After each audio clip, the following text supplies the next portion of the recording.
နတ်ဖျားတို့၏ဘယင်အခန်းတမနက်ခင်းတစ်ခုမှာစမ်းဖယ်သာမြို့ကြီးတစ်ခုလုံးကအမောင်ထုကနေစတင်လင်းလက်ခါစားမှာပဲရှိနေတော့အချိန်စမ်းဖယ်သာမြို့ရှိဆောင်မိသားစုကလန်တွင်လူငယ်လေးတစ်ယောက်ကသူကိုယ်ပေါ်မှာနှွေးထွေးတဲ့ဆောင်တွေကိုဖယ်လိုက်ပြီးအိပ်ရာထဲကနေခုန်ထွက်လိုက်ပြီးတော့အဝတ်စားတွေကိုချက်ချင်းကောက်ဝတ်လိုက်ပါမျက်စိတမိတ်လောက်အတွင်းမှာပဲအားလုံးပြီးစီးသွားခဲ့ပါတယ်အဲ့ဒီအချိန်မှာဆောင်းကလန်ထဲကလူတွေကအိမ်မောကြနေတော့မှရှိသေးတယ်အထူးသဖြင့်အစေခံတွေတောင်မနိုးကြသေးပါဘူးပိန်ပိန်ပါပါခန္ဓာကိုယ်လေးနဲ့အသက်73နှစ်နဲ့14နှစ်ကြာလူငယ်လေးကလေးဆန်တဲ့မျက်နှာတို့ပိုင်ဆိုင်ထားပေမဲ့သူကအယမ်းမချောနေပါဘူးဒါပေမဲ့အထူးသဖြင့်သူမျက်လုံးတွေကကြည်လင်တောက်ပေနာပြီးတော့တိုက်ခိုက်ခြင်းစိတ်တွေနဲ့ပြည့်နှက်နေပါတယ်ငါကတိတ်မကြခင်တိုင်းအဆင့်နှစ်ကိုရောက်တော့မယ်အဲ့ဒီခါကျမှဆောင်းကလန်ကလူတွေကိုပါဆက်ပိတ်သွားအောင်လုပ်ပြလိုက်မယ်အဲ့ဒီလူငယ်လေးရဲ့နာမည်ကဆောင်းဖန်ဖြစ်ပြီးတော့သူကလွန်ခဲ့တဲ့2 ဝက်လောက်ကလေးကဆောင်းကလန်ရဲ့ဂိုင်းခွဲတစ်ခုဖြစ်တဲ့တစ်ရွက်စိမ်းမျိုးကနေအရန်ထူးချွန်တဲ့အတွက်ကြောင့်ဆောင်းပင်မကလန်ကြီးတဲ့ကိုရောက်လာခဲ့တာပဲဖြစ်တယ်။တစ်ရွက်စိမ်းမျိုးမှာတော့သူ့အသက်အရွယ်တိုင်းအဆင့်တကူပထမဆုံးရောက်ရှိခဲ့တဲ့ပါရမီရှင်တစ်ယောက်ပဲဖြစ်ပါတယ်။အဲ့ဒီအချိန်ကစပြီးတာမန်လူတစ်ယောက်ဘဝကနေတိုင်းလောကတဲ့ကိုဝင်လာခဲ့ပါတယ်။ရွာမှာရှိတဲ့လူတိုင်းကသူ့အစွမ်းအစကိုချီးကျူးကြပြီးသူ့အနာဂတ်ကတိုင်းဆလို့မရတော့အောင်ပဲလို့ပြောတယ်လို့သူရွာသားတွေနဲ့သူမိဘတွေကသူ့အပေါ်အယမ်းကိုမျှော်လင့်ထားခဲ့ကြပါတယ်။ဒါပေမဲ့ဆောင်းရွာရဲ့အယမ်းထူးချွန်တဲ့သူတယောက်ဖြစ်လာဖို့ဘလောက်ကြိုးစားခဲ့ရတယ်ဆိုတာဆောင်းဖန်တယောက်ပဲသိတယ်။တိရွက်စိမ်းရွာကဆောင်းကလန်ရဲ့အဓိကဌာနခွဲတစ်ခုဖြစ်ပြီး9 နှစ်ပြည့်တိုင်းမှာဆောင်းပင်မကလန်ကိုထူးချွန်တဲ့လူ2 ယောက်ပို့ခွင့်ရှိတယ်။ဆောင်းဖန်နဲ့အတူတူဝင်ခွင့်ရတဲ့သူကဆောင်းယူဖြစ်ပြီးသူမကဆောင်းဖန်ထက်2 လပဲနောက်ကျပြီးတိုင်းစင်တကူရောက်ခဲ့တဲ့သူဖြစ်ပါတယ်။တိရွက်စိမ်းရွာကနေထွက်ခဲ့ပြီးတဲ့နောက်မှာဆောင်းဖန်ရဲ့စိတ်တွေကတိုက်ခိုက်ခြင်းစိတ်အပြည့်နဲ့တက်ကြွနေပြီးဆောင်းပင်မကလန်မှာသူ့အရေးချင်းတွေပြခွင့်ရပြီဆိုပြီးထင်ထားခဲ့တာပါဒါပေမဲ့ဆောင်းကလန်ကိုရောက်တဲ့အခါကျမှသူကရေတွင်းအောက်ခြေဖားလေးတစ်ကောင်ဖြစ်နေမှန်းနားလည်လာခဲ့ရတယ်လူဦးရေအရလဲတစ်ရွက်စိမ်းရွာကလူ100လောက်ပဲရှိပြီးသူနဲ့ရွယ်သူက9 ယောက်10 ယောက်လောက်ပဲရှိတယ်။ဆောင်းပင်မကလန်မှာတော့လူဦးရေကတောင်းနဲ့ချီရှိပြီးသူတို့ကနေမြေဒေသတွေမိုင်းတွေနဲ့တယံဇာတတွေအများကြီးကိုထိန်းချုပ်ထားခဲ့ကြတယ်။တစ်ရွက်စိမ်းရွာမှာတော့သူကအစွမ်းစားရှိတဲ့သူတယောက်အရန်ထူးချွန်တဲ့သူတယောက်လိုတောင်တချို့ကထင်ကြပေမဲ့ဆောင်းကလန်မှာတော့သူ့အသက်အရွယ်နဲ့ဆိုရင်တော့အဆင့်နှိပ်အပြင်တပိတ်တယောက်တတာအဆင့်ပဲရှိတယ်။ဆောင်းကလန်မှာတချို့သူနဲ့တက်တူရွယ်တူလူငယ်များစုကအဆင့်2ကိုရောက်နေကြပြီးတော့တချို့ထူးချွန်တဲ့သူတွေဆိုအဆင့်3ကိုတောင်ရောက်နေကြပြီလေတကယ်အမှန်တရားကိုသိမြင်ပြီးတဲ့အခါမှာတော့ဆောင်းဖန်ကသူဟာဘာမှမသိပဲအသားလွတ်ဘဝင်မြင့်နေခဲ့တာမှန်နားလဲသွားခဲ့တယ်ရွာကသူနဲ့အတူလာခဲ့တဲ့ဆောင်ယူကလည်းသူနဲ့တဖြည်းဖြည်းဝေးကွာလာပြီးသူမကဆောင်းကလန်ရဲ့အထူးချွန်ဆုံးအပြင်တပည့်3 ယောက်ထဲက1 ယောက်ပေးကိုသွားခိုလုံခဲ့တယ်တိရွက်စိမ်းရွာကအချိန်တွေကပြန်ကြည့်ရင်ဆောင်းယူကဆောင်းဖန်ကိုအယမ်းထင်ကြီးပြီးအယမ်းချစ်မြတ်နိုးခဲ့တယ်။ဒါပေမဲ့ဆောင်းဖန်ကတိုင်းပညာကိုပဲဂရုစိုက်ပြီးသူမကိုလစ်လျူရှုခဲ့တယ်။အခုတော့ဆောင်းဖန်ကပိုပြီးပူပင်လာပြီးသူ့ရဲ့တိုင်းပညာလေ့ကျင့်ခန်းတွေကိုပဲအပြင်းထန်အားစိုက်တော့တဲ့ဆောင်းဖန်ကဆောင်းကလန်မှာထိတ်ဆုံးစရင်တွေကိုဝင်ရမယ်ဆိုပြီးဆုံးဖြတ်ထားပါတယ်ပြီးတော့သူတိရွက်စိမ်းရွာကိုလည်းအရှက်ရပြီးပြန်မသွားချင်ဘူးလေ။ကိုလက်တန့်စင်ပြီးတာနဲ့ဆောင်းဖန်ကဆောင်းကလန်ရဲ့လေ့ကျင့်ခန်းလုပ်တဲ့ကွင်းပြင်စီကိုပြေးသွားခဲ့ပါတယ်အဲ့ဒီကိုရောက်တဲ့အခါမှာတော့ဆောင်းဖန်ကလက်နှစ်ဖက်နဲ့လေးတွေကိုစူးစီးပြီးသူတို့ရွာရဲ့တံမဏိမီတောက်လက်သီးတိုင်းကိုစကျင်းလိုက်တော့တယ်တံမဏိမီတောက်လက်သီးတိုင်းကအဆင့်အနှိမ်ဆုံးတိုင်းတစ်ခုဖြစ်ပေမဲ့ဆောင်းဖန်ကတိတိကျကျအစွမ်းထက်အောင်လေ့ကျင့်တယ်အစီအစဉ်အရဆိုရင်တိုင်းပညာတွေကိုမူလအဆင့်အနှိမ်အဆင့်အလယ်အဆင့်အမြင့်ဆုံးအဆင့်အထုပ်အထိပ်အဆင့်ဆိုပြီးတော့အစဉ်အတိုင်းသတ်မှတ်ထားပါတယ်ပိုပြီးအဆင့်မြင့်လေပိုအစွမ်းထက်ပြီးလေ့ကျင့်တဲ့သူကိုလည်းအရန်ကျိုးဖြစ်စေပါတယ်မူလအခြေခံတိုင်းတွေကအဆင့်အနှိမ်ဆုံးတိုင်းပညာဖြစ်ပြီးကိုခန္ဓာကိုတန်မာစေပေမဲ့တိုက်ခိုက်နိုင်စွမ်းကတော့တိတ်မများပါဘူးဒါပေမဲ့ဆောင်းဖန်ရဲ့အနေထားကအရန်အဆင့်မြင့်တဲ့တိုင်းတွေကိုလေ့ကျင့်ခွင့်မရှိဘူးလေငါအဆင့်1ကိုရောက်နေတာအတော်ကိုကြာနေပြီးဒါပေမဲ့ငါအဆင့်2ကိုရောက်ဖို့လဲတော်တော်ကိုအချိန်ယူရအောင်မှာပဲအတော်ကြာလေ့ကျင့်ပြီးတဲ့အခါမှာတော့ဆောင်းဖန်ရဲ့အသက်ရှူနှုန်းတွေမြန်လာပြီးသူ့တကူလုံးလဲချွေးတွေနဲ့ရွှဲနစ်နေခဲ့ပါတယ်အမှန်ဆိုဆောင်းဖန်ရဲ့အစွမ်းအစကသူများတွေထက်တော့မနှိမ့်ကြဘူးသူဘာဖြစ်လို့သူများတွေကိုမမီလဲဆိုတော့အစစ်မြင့်တိုင်းပညာတွေကိုလေ့လာခွင့်မရလို့ပဲပြီးတော့သူကတချို့လူတွေလိုလဲမချမ်းသာဘူးတချို့ဆိုသူတို့ရဲ့တိုင်းပညာတိုးတက်ဖို့အတွက်အစွမ်းထက်တဲ့ဆေးတွေကိုအသုံးပြုကြတယ် တချို့ကပြောကြတာကတော့ဆောင်းကလန်တွေကတပည့်တချို့ဆိုရင်မွေးကလေးကသူတို့ခန္ဓာကိုယ်တွေကြန့်ခိုင်အောင်အစွမ်းထက်ဆေးဝါးတွေအသုံးပြုကြတဲ့အသက်10နှစ်မပြည့်ခင်မှာပဲသူတို့ကအဆင့်တကူရောက်နေကြပြီးတခြားလူတွေထက်နှတပြားတာနေပြီလေစထွက်ကလေးကဆောင်းဖန်ကသူတို့နောက်မှာအများကြီးကိုပြက်ကြံခဲ့ပြီးမဟုတ်ပါလားနောက်တနာရီလောက်ကြာတော့နေမင်းကြီးကတဖြည်းဖြည်းထွက်လာပြီးတချို့တင်နန်းသားတွေကလည်းလေ့ကျင့်ကွင်းထဲကိုတဖြည်းဖြည်းဝင်လာခဲ့ကြပါတယ်အများစုကဆောင်းဖန်ကိုမြင်တဲ့အခါမှာတော့အေးဆက်ဆက်အကြီးတွေနဲ့မနစ်မြို့သလိုနှာခေါင်းရှုံလိုက်ကြပါတယ်အဲ့ဒီလိုခံစားရတာကဆောင်းဖန်တယောက်တည်းတော့မဟုတ်ပါဘူးဆောင်းကလန်ကန်ခွဲတိုင်းကလာတဲ့လူတိုင်းလိုခံစားနေကြအဖြစ်တစ်ခုပါပဲဆောင်းဖန်ကသူ့အတွေ့ထဲနစ်မျောနေစဉ်အတွင်းသူ့နောက်ကနေအတန်တန်ကိုကြားလိုက်ရပါတယ်ဟေ့ကောင်တမျက်စိရိုးအဲ့ဒီမှာရက်နေစမ်းဖတ်တန်မဏိလိုမာကြောတဲ့လက်တစ်ဖက်ကဆောင်းဖန်ရဲ့ပခုံးပေါ်ကိုကြာရောက်လာခဲ့ပါတယ်မင်းပါလားအဲ့ဒီအချိန်မှာဆောင်းဖန်ကဟန်ချက်ပြက်ပြီးလဲကြတော့မတက်ဖြစ်သွားတယ်သူကျင့်ထားတဲ့အတိုင်းကသူ့ခန္ဓာကိုနေထားကိုရုတ်တရက်ချိန်ပေးလိုက်လို့သာမလဲကျသွားတာသူပခုံးပေါ်လက်တင်တဲ့သူကအနက်ရောင်ဝတ်စုံဝတ်ထားပြီးကြွက်သားတွေနဲ့ထွားကြိုင်းတဲ့လူငယ်တယောက်သူကအခုမှဟန်ချက်ပြန်ထိန်လိုက်တဲ့ဆောင်းဖန်ကိုကြည့်လိုက်ပါတယ်သူမျက်လုံးထဲမှာတော့အထင်သေးတဲ့စိတ်တွေအနိုင်ယူလိုစိတ်တွေနဲ့ပြည့်နှက်နေပါတယ်ဆောင်းကွန်းမင်းဒါဘာလုပ်တာလဲကွဆောင်းဖန်ကဆောင်းကွန်းကိုဒေါသတန်နဲ့မေးလိုက်ပါတယ်ဆောင်းဖန်ကဆောင်းပေမက်ကလန်ကိုလာတော့သူတို့နှစ်ယောက်ကြားမှာအဖို့ထစ်လေးတွေနည်းနည်းရှိခဲ့တယ်ဘာဖြစ်လို့လဲဆိုတော့ဆောင်းကွန်းကဂိုင်းခွဲကလာတဲ့သူမှန်သမျှကိုလှောင်ပြောင်နေပြီးတော့ဆောင်းဖန်နဲ့ပြဿနာတက်ခဲ့လို့ပဲအဲ့ဒါကြောင့်ဆောင်းကွန်းကဆောင်းဖန်ကိုအညှိုးထားပြီးဆောင်းဖန်နဲ့တွေ့တိုင်းအရှက်ရအောင်အမြဲလိုက်လုပ်နေပါတယ်ဆောင်းကွန်းမင်းအစ်စ်နဲ့ဆိုဂိုင်းခွဲကလာတဲ့ဒေါသတယောက်ကို10ကွက်ထဲနဲ့အနိုင်မတိုက်နိုင်ဘူးလားကွာဘေးကလူငယ်တယောက်ကမေးလိုက်ပါတယ်10ကွက်ဟုတ်လာ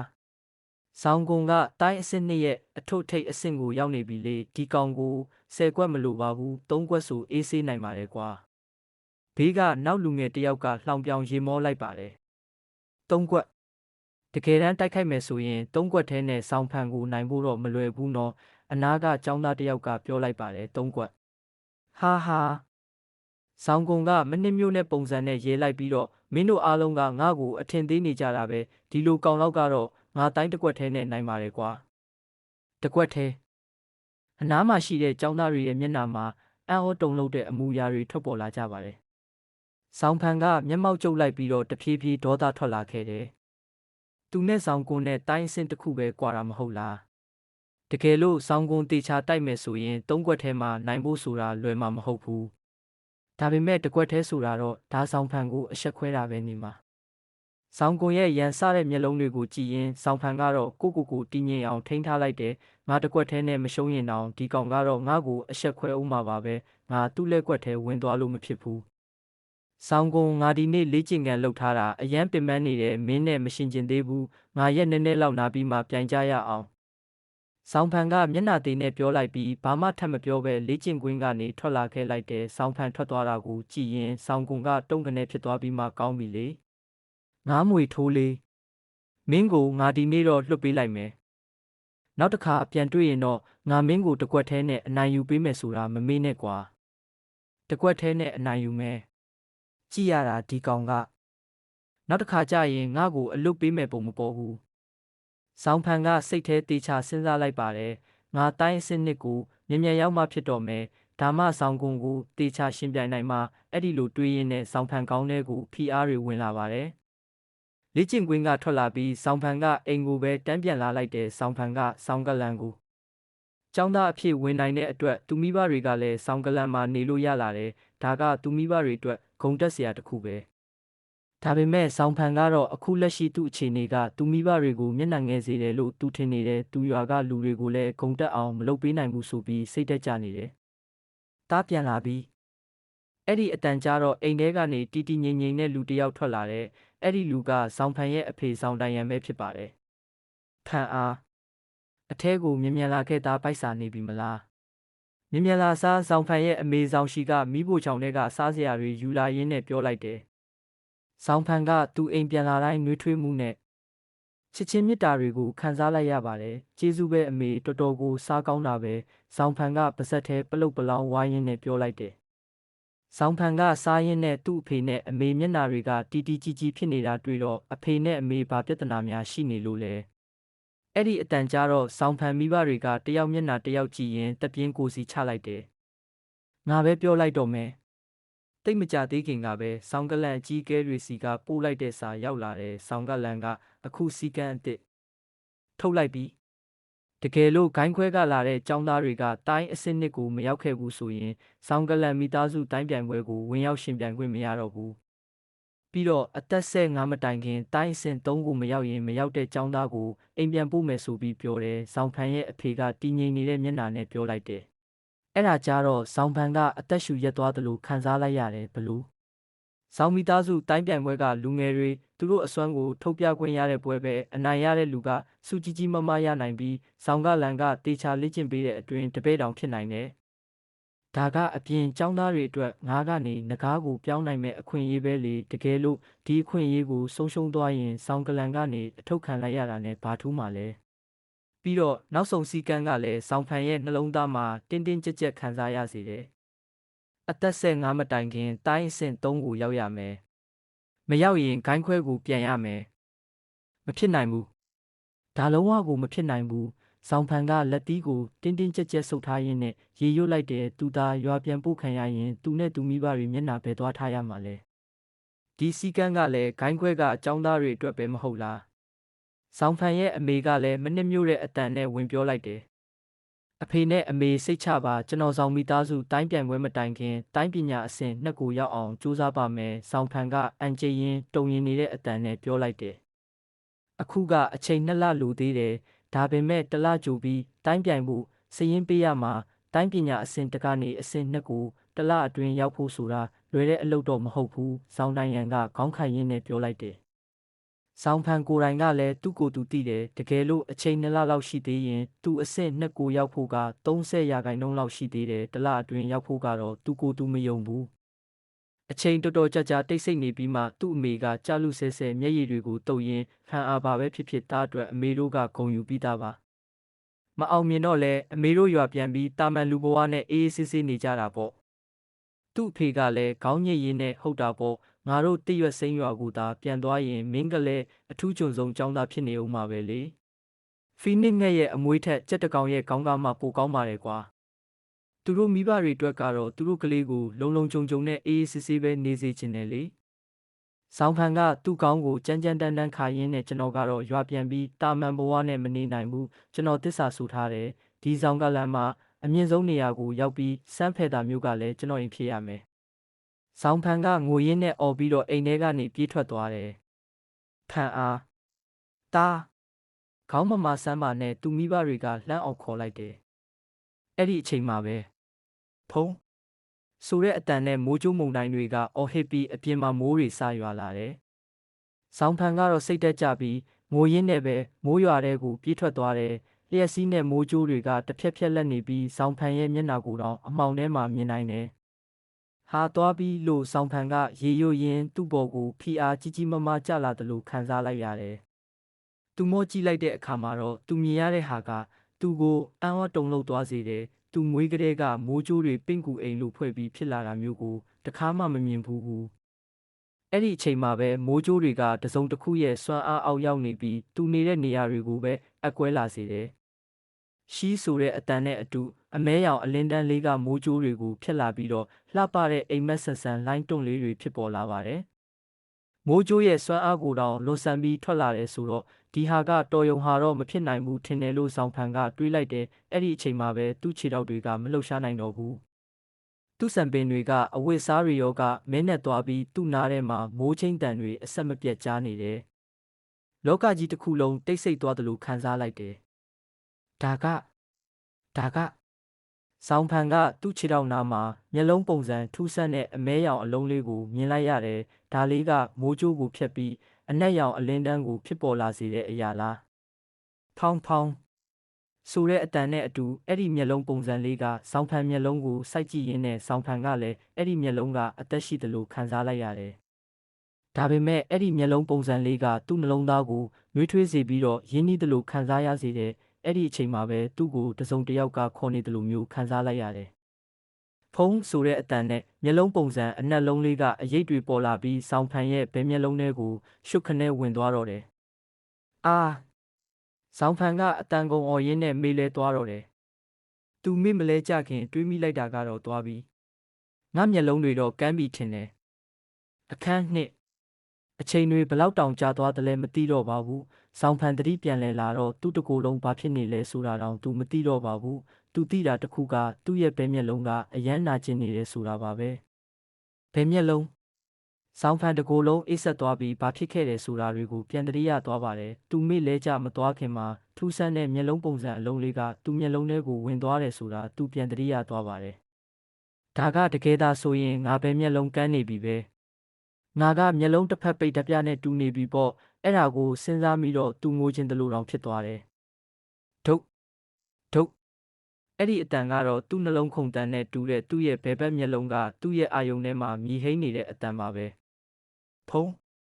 ဆိုတဲ့အတန်ထွက်ပေါ်လာပြီးသူ့အုံနောက်တစ်ခုလုံးလှုပ်ခါသွားပြီးသူကအနက်ရောင်ပိတ်ပိန်ဖုံးလွှမ်းနေတဲ့နေရာတစ်ခုစီကိုရောက်သွားပါတာတယ်။ဒီနေရာကဆောင်းဖန်ကသူ့ရဲ့တိနိုင်စွမ်းထက်ကျော်လွန်နေတဲ့ထူးဆန်းတဲ့နေရာကိုကြည်ရင်နဲ့ကြောက်လာမိတယ်။အယမ်းမှောင်နေတဲ့အဲ့ဒီနေရာရဲ့အလဲကထွက်လာတဲ့အစိမ်းရောင်ဖြော့ဖြော့အလင်းရောင်လေးကသူ့စိတ်ကိုဆွဲဆောင်နေတဲ့အဲ့ဒီအစိမ်းဖြော့ရောင်လေးကထူဆန်းပြီးအယမ်းနဲ့ဆိုင်တယ်လို့ခံစားရနေတယ်။အဲ့ဒီအရာလေးကတဖြည်းဖြည်းလဲလာပြီးဟိုးရှိခေတ်ထဲကအသက်ရှင်ခဲ့ပြီးတော့လူတွေကိုထာဝရအသက်ရှင်ခြင်းဆိုတဲ့ခံစားမှုမျိုးကိုပေးနေတယ်လို့ခံစားရစေတယ်။သူ့ရဲ့အတွေးတွေလည်းအဲ့ဒီထဲမှာတဖြည်းဖြည်းပျော်ဝင်နေပြီးတော့သူရောက်နေတဲ့နေရာကြီးပြိုကွဲမသွားခင်အထိသူ့ကိုယ်သူတောင်မေ့လျော့နေခဲ့တယ်။ရှေးခေတ်ကပြိုကွဲသွားပြီးရှေးဟောင်းနတ်ဖျားတွေလည်းဖယ်ရှားခံလိုက်ရလို့မရေတွက်နိုင်တဲ့ဖုံတွေဖြစ်ကိုရောက်သွားပြီ။ဝမ်းနဲ့ကြေကွဲနေတယ်လို့ထင်ရတဲ့တပ်ပြင်းချတန်တစ်ချက်ကိုဆောင်းဖန်ကြားလိုက်ရပါတယ်။အဲ့ဒီအတန်ကအနက်ရောင်လောကကြီးတစ်ခုလုံးမှာမြည်ဟိန်းနေတယ်လို့သူခံစားလိုက်ရတာပါ။ဘသူလဲအခုပြောတာဆောင်းဖန်တကိုယ်လုံးအေးဆက်တောင့်တင်းသွားပြီးသူ့စိတ်တွေရိုင်လဲသွားတယ်လို့ပဲသူလိုက်ရှာကြည့်တော့လဲဘသူကိုမှမတွေးမိဘူးဒါပေမဲ့ဒီနေရာကပဲထွက်လာတာကတော့သိချပါတယ်စัจ java လာကြီးမှာငါနဲ့လုံးဝပြည့်ပြည့်စုံစုံပေါင်းဆက်နိုင်တဲ့စိတ်ဝိညာဉ်ရှိနေသေးတာပါလားထူးဆန်းတဲ့အတန်ကသူ့ကိုယ်သူပြောတဲ့အတန်ကြားလိုက်ရတယ်အခုဘသူစကားပြောနေတာလဲဆောင်းဖန်ကကြောက်ရွံ့စိတ်ကိုချိုးနှိမ်ပြီးတော့မေးလိုက်တယ်ငါမျိုးဆက်ကိုဆက်ခံပြီးတော့လူတိုင်းကိုအုပ်ချုပ်ဖို့ပြိုင်ပွဲတိုင်းကိုထိန်းချုပ်ဖို့ဆိုတာလူငယ်လေးမင်းအရန်ကန်ကောင်းတာပဲတခုပဲမင်းငါကိုစိတ်မပြတ်မိပါစေနဲ့ကွာအဲ့ဒီစကားတန်ကြားပြီးနောက်အနက်ရောင်လောကကြီးတစ်ခုလုံးဆောင်းဖန်အသိစိတ်ထဲကနေပျောက်ကွယ်သွားပါတော့တယ်အခုမှပဲအရာရာအလုံးကတည်ငြိမ်သွားတော့တယ်ဆောင်းဖန်ကအသက်ပြင်းပြင်းရှူပြီးဘာမှထပ်မစင်းစားနိုင်သေးခင်မှာပဲသူ့ပဲမျက်လုံးကအယမ်းနာကျင်လာတာကိုခံစားလိုက်ရပါတယ်အခန်းထဲမှာတော့ပြင်းထန်တဲ့နေရောင်ကြီးကပြတင်းပေါက်ကိုဖျက်ပြီးတော့အခန်းထဲကိုဝင်လာခဲ့ပါတယ်အာငါရဲ့မျက်လုံးဆောင်းဖန်ကရောင်ကိုင်းပြီးတော့နာကျင်နေတဲ့သူ့ပဲမျက်လုံးကိုပို့ရင်းអော်လိုက်မိတယ်အဲ့ဒီအချိန်မှာသူလက်နိုးလာပြီးလက်ရှိဘဝကိုပြန်ရောက်လာခဲ့ပါတယ်သူ့အခန်းထဲမှာလဲလျောင်းနေပြီးတော့သူ့တကူလုံးလဲမိုးကြိုးထိမှန်ထားလို့မီးတူးနေပါတယ်သူ့ပဲမျက်လုံးကနာကျင်မှုကတကူလုံးချွေးတွေနဲ့ရွှဲနေပြီးတော့သူ့အခန်းထဲမှာနာကျင်စွာလူးလိမ့်နေရပါတယ်တခုကောင်းတာကအချိန်ကြာလာတာနဲ့အမျှနာကျင်မှုတွေကတဖြည်းဖြည်းလျော့နေလာတာပါပဲငါမျက်လုံးဆောင်းဖန်ကစိုးရိမ်စိတ်နဲ့သူ့ပဲမျက်လုံးကအုပ်ထားတာကိုဖယ်လိုက်တယ်တေချာတာတခုကသူ့မျက်လုံးကအခုထိအလင်းရောင်ကိုမြင်နိုင်သေးတာပဲမျက်လုံးကိုဖြည်းဖြည်းချင်းဖွင့်ကြည့်တော့ပြင်းထန်တဲ့နေအောင်ကြောင့်မျက်လုံးကပြန်မိတ်သွားတဲ့အခါဆောင်းဖန်ရဲ့စိုးရိမ်စိတ်တွေကိုလျှော့ကျလာခဲ့ပါတယ်။သူမျက်လုံးကနေအောင်နဲ့အသားကျပြီးတဲ့နောက်ဆုံးမှာတော့သူအပြင်ဘက်ကိုပြန်ကြည့်လာနိုင်တယ်။သူမြင်လိုက်ရတဲ့အရာတွေကသူ့ကိုတုန်လှုပ်သွားစေပါတယ်။အဲ့ဒီအချိန်မှာကဘာကြီးတစ်ခုလုံးမှာအယောင်တွေကတောင်းနဲ့ချီပြီးရှိနေတာကိုမြင်လိုက်ရတယ်။သူမျက်စိအမြင်ကအရာရာတိုင်းကိုကြည်ကြည်လင်လင်နဲ့လှလှပပမြင်နိုင်စွမ်းရှိနေပါတယ်။ပေတရာအကွာဝေးလောက်တစ်ပင်ပေါ်ကပရွက်စိတ်ရောတစ်ရွက်လေးတွေရဲ့ရိုးတံကြောတွေကိုပါသူမြင်နိုင်နေပါပြီ။ဘာတွေဖြစ်ကုန်တာလဲ။ငါမျက်လုံးကဆောင်းဖန်ကတခုခုကိုတွေးမိကတုန်လှုပ်သွားပြီးနောက်သူမျက်နှာကပျော်ရွှင်မှုတွေနဲ့ပြည့်နှက်လာခဲ့တယ်။တေချာတာတခုကသူမျက်လုံးကအရင်မျက်လုံးထက်ဆယ်ဆဒါမှမဟုတ်ပိုပြီးတော့အစွမ်းထက်လာတယ်ဆိုတာပဲမှန်ပြေးယူပြီးဘဲဘက်မျက်လုံးကိုသူတေချာကြည့်လိုက်တော့ဘာမှပြောင်းလဲသွားတာမတွေ့ရဘူး။တခုပဲဘဲမျက်လုံးရဲ့အလဲကမျက်စံကအရင်ကထက်ပိုပြီးနက်မောင်သွားတယ်ဆိုတာပဲသူပဲမျက်လုံးကိုအသုံးပြုလိုက်ရင်အစိမ်းရောင်ဖြော့ဖြော့လေးပါမျက်လုံးမှာပေါ်လာတယ်အဲ့ဒီပြောင်းလဲမှုကတိတ်မထင်ရှားပေမဲ့လည်းဇောင်ဖန်ရဲ့နှလုံးခုန်နှုံးကိုမြန်လာစေပါတယ်ဒါ ထူးဆန်းတဲ့မျက်လုံးနဲ့ငါမျက်လုံးနဲ့များပေါင်းဆက်သွားတာများလားဆောင်ဖန်ကပျော်ရွှင်မှုနဲ့စိုးရိမ်မှုကိုတပြိုင်တည်းခံစားလိုက်ရတယ်။အဲ့ဒီနောက်မှာတော့အသက်ပြင်းပြင်းတစ်ချက်ရှူပြီးအခန်းထဲကနေသူထွက်လာလိုက်တယ်။ဖန်အားတားမိမျောနေတာတရက်နဲ့တညရှိပြီ။အမေဖြစ်စိုးရိမ်လိုက်တာမှပြောမနေပါနဲ့ဆောင်ရှိကသူ့သားအခန်းထဲကထွက်လာတာမြင်တော့အပြုံးမျက်နှာနဲ့ပြောလိုက်တယ်။အမေမစိုးရိမ်နဲ့တော့ကျွန်တော်ဘာမှမဖြစ်တော့ပါဘူး။ပြီးတော့ဒီအဖြစ်အပျက်ကကျွန်တော်ကိုကံကောင်းစေတယ်လို့တောင်ထင်တယ်ဆောင်းဖန်ကရေရေမောမောပြန်ပြောလိုက်ပါတယ်အဲ့ဒီနောက်မှာတော့ဆောင်းဖန်ရဲ့မျက်နှာကတီးသွားပြီးအမေနေပါဦးအမေပြောတာကကျွန်တော်ကတရက်တညတောင်သတိမိနေတယ်ဆိုတာတကယ်လားဟုတ်ပါနေမိုးကြိုးပြစ်ခံထိတဲ့နေ့ကနေအခုထိပဲတမားတော်တွေကတော့မစိုးရိမ်ရဘူးမေ့မျောနေတာလို့ပဲပြောတယ်ဆောင်းရှိကစိုးရိမ်ပူပန်တဲ့မျက်နှာနဲ့ရှင်းပြလိုက်ပါတယ်သူတို့စကားပြောရင်းနဲ့ဆောင်းဖန်ရဲ့အစာအိမ်ကတကွီကွီအတန်မီလာပြီးသူ့ပိုက်အရန်စားလာတယ်။အမေကျွန်တော်ပိုက်စားတယ်ဘာစားစရာရှိလဲ။ဆောင်းဖန်အတန်လဲကြာရောသူ့အမေကမိဖို့ချောင်းထဲကစားစရာသွားယူတော့တယ်။အဲ့ဒီအချိန်မှာဆောင်းဖန်ကသူ့ပဲမျက်လုံးကိုတုံးပြီးတော့အရာရာကိုစူးစမ်းလေ့လာနေချိန်မှာသူ့ခန္ဓာကိုယ်ထဲမှာလည်းတဖြည်းဖြည်းပြောင်းလဲလာနေတာတွေကိုသိလိုက်ရတယ်။အတိအတာဆုံးပြောင်းလဲမှုကတော့သူ့ရဲ့တုံ့ပြန်နိုင်စွမ်းအယမ်းမြန်လာခဲ့တာပါပဲ။ရှစ်သူတို့ထမင်းစားနေရင်နဲ့ဆောင်းဖန်မျက်လုံးကပြန်နေတဲ့ရင်ကောင်ကိုစိုက်ကြည့်မိတော့သူကရင်ကောင်ပြန်မဲ့လမ်းကြောင်းကိုမြင်နေုံမကအထီးမပါခွဲခြားနိုင်ပြီးရင်ကောင်ရဲ့အတောင်ပံပေါ်ကအစင်းကြောင်းလေးတွေကိုပါတေချာမြင်နေရတယ်။ရုတ်တရက်ထမင်းစားနေရင်နဲ့သူကိုဝေယမ်းလိုက်တော့သူထိတ်မှာရင်ကောင်တစ်ကောင်လာမိနေတာကိုတွေ့လိုက်ရတယ်။အဲ့ဒီနောက်မှာတော့အယမ်းကိုပျော်ရွှင်သွားပြီးအယမ်းကောင်းတယ်။အယမ်းကောင်းတာပဲဒီလိုခံစားမှုမျိုးကသူ့ပဲမျက်လုံးရဲ့အစွမ်းကြောင့်ဆောင်းဖန်ရဲ့တုံ့ပြန်မှုတွေကတာမန်လူတွေထက်ကျော်လွန်သွားပါတယ်ထမင်းစားပြီးတဲ့နောက်မှာတော့ဆောင်းဖန်ကအားပြည့်သွားတယ်လို့ခံစားရပြီးလေ့ကျင့်ခန်းလုပ်ဖို့လေ့ကျင့်ကွင်းကိုထွက်လာခဲ့တယ်သူ့စိတ်ထဲမှာဘဲမျက်လုံးရဲ့ပြောင်းလဲမှုကသူ့ဘဝကိုပါပြောင်းလဲတော့မယ်လို့ထင်နေတယ်သူ့မျက်လုံးကတအီးအီးတက်လာနေတဲ့အပူရှိန်နဲ့နှလုံးခုန်တန်းလိုမျိုးတဆက်ဆက်တုန်နေတဲ့ခံစားမှုမျိုးပါပေးနေတယ်သူမသိတာတခုကထူးဆန်းတဲ့မျက်လုံးဟာသူခန္ဓာကိုယ်နဲ့လုံးဝပေါင်းဆက်သွားပြီးတော့သူခန္ဓာကိုယ်နဲ့သူမျိုးရိုးဗီဇတွေပါတဖြည်းဖြည်းပြောင်းလဲနေပြီဆိုတာကိုပဲလေ့ကျင့်ကွင်းရောက်တော့ဆောင်းဖန်ကအရင်နေ့ကလိုပဲလေ့ကျင့်နေကြတိုင်းကိုပဲသူပြန်လေ့ကျင့်ဖို့ပြင်နေတော့မှာဟာဆောင်းဖန်မင်းနောက်ဆုံးတော့လာပြီပေါ့ငါကမင်းကြောက်လို့လိတ်လို့အခွန်ထဲမှာပုံနေတယ်ထင်တာလေ့ကျင့်ကွင်းတခြားတစ်ဖက်ကလာတဲ့အတန်တန်ကိုကြားလိုက်ရတယ်ဆောင်းဖန်ကသူ့ကိုယ်သူချိန်ဆလိုက်ပြီးတော့ခြေလမ်းကျဲကျဲနဲ့သူ့စီလျှောက်လာနေတဲ့ခန္ဓာကိုယ်ထွားထွားကြိုင်းကြိုင်းနဲ့ဆောင်းကုန်းကိုတွေးလိုက်ရတယ်။အဲ့ဒီနောက်မှာတော့ဆောင်းကုန်းရဲ့တိုင်းတစ်ကွက်ကိုပြန်တတိယလိုက်တယ်။ဆောင်းကုန်းရဲ့ရေတံကိုကြားတော့တခြားကျောင်းသားတွေကလည်းဘာဖြစ်တာလဲဆိုပြီးသူတို့နှစ်ယောက်နာကိုစုဝေးလာကြတယ်။ကြည့်ရတာဒီတစ်ခါတော့ငါရှောင်လွှဲလို့မရတော့ဘူးထင်တယ်။ဆောင်းဖန်လဲဆောင်းကုန်းနာကိုလမ်းလျှောက်သွားလိုက်တယ်။ဆောင်းဖန်မင်းအသင့်ပြင်ထားလိုက်တော့မင်းလဲကျသွားအောင်တိုက်ဖို့ငါတကွက်သေးပဲသုံးမယ်တကယ်ကိုတကွက်သေးသုံးမယ်ကွာဆောင်းကုန်းရဲ့ကြီးမားလာတဲ့ခန္ဓာကိုယ်ကြီးကဆောင်းဖန်အတွက်ကြားတကောင်လိုဖိအားမျိုးကိုပေးတယ်ဆောင်းကုန်းကသူ့စကားဆုံးတာနဲ့ထူးဆန်တဲ့ကိုဟန်ကိုအသုံးပြုလိုက်တယ်သူ့လက်နှစ်ချောင်းနဲ့ကိုဆန်တန်းလိုက်ပြီးကြောက်စရာကောင်းပြီးအစိတ်ရှိတဲ့မွေတကောင်ပုံစံမျိုးအသင့်ပြင်လိုက်တယ်ဆောင်းဖန်ကအစိတ်မွေပုံစံကိုကြည့်ရင်သူ့တကိုယ်လုံးချမ်းစိမ့်လာတယ်လို့ခံစားလိုက်ရတယ်ဝိုးဒါကအစင့်မြင့်တိုင်းချမ်းဖြစ်တဲ့အစိတ်မွေပြောင်းလဲခြင်း13ကွက်တိုင်းမဟုတ်လားလူအုပ်ထဲကဆောင်းကုန်းလှုပ်ရှားမှုကိုနားလည်တဲ့ចောင်းသားတစ်ယောက်ကစိတ်ရှုပ်ရှားစွာနဲ့អော်လိုက်တယ်အစင့်မြင့်တိုင်းချမ်းဒါဘလို့လှုပ်ဖြစ်နိုင်မှာလဲတိုင်းအစင့်နဲ့ចောင်းသားအများစုကတိုင်းចောင်းဆောင်ကိုတွားပြီးအလဲလက်အစင့်ရှိတဲ့တိုင်းချမ်းတွေကိုပဲလေ့ကျင့်ခွင့်ရတာလေဘလို့လှုပ်ပြီးအစင့်မြင့်တိုင်းချမ်းကိုဆောင်းကုန်းကလေ့ကျင့်နိုင်ရတာလဲမင်းမသိသေးဘူးထင်တယ်ဆောင်းကုန်းရဲ့အဖိုးကငါတို့ကလမ်းမအကြီးအကဲလေဒါကြောင့်ဆောင်းကုန်းကအစိတ်မွေပြောင်းလဲခြင်း73ကွက်ကိုသူလေ့ကျင့်ထားလို့တကွက်ထဲနဲ့နိုင်ရမယ်ဆိုပြီးတထစ်ချယုံနေတာကိုဆောင်းကုန်းအနားမှာရှိတဲ့ចောင်းသားတွေကတိုင်းကွက်ကိုကြည့်ပြီးသူတို့တကိုယ်လုံးချမ်းစိမ့်တယ်လို့ဖြစ်လာတယ်ဆောင်းကုန်းထက်တိုင်းအစင်းမြင့်သူတွေတောင်ဆောင်းကုန်းကိုအလေးနဲ့ထားပြီးအာယုံစိုက်လာကြတယ်ဒါကအစင်းမြင့်တိုင်းချမ်းပဲဟာဆောင်းဖန်ကပင်းသက်တစ်ချက်ရှိုက်လိုက်ပါတယ်ဆောင်းကလန်မှာတိုင်းစင်လေးအောက်ကျောင်းသားတွေကအစင်းနှိမ့်နဲ့အလဲတန်းရှိတဲ့တိုင်းကျမ်းတွေကိုပဲလေ့ကျင့်ခွင့်ရတာမဟုတ်လား ဆောင်းဖန်ဆိုရင်အဆင့်2ကိုတောင်မရောက်သေးတော့တိုင်းကျန်းဆောင်ကိုတောင်ဝင်ခွင့်မရှိသေးပဲအဆင့်နှိမ်တိုင်းကျန်းကိုတောင်လေ့ကျင့်ခွင့်မရသေးဘူးလေ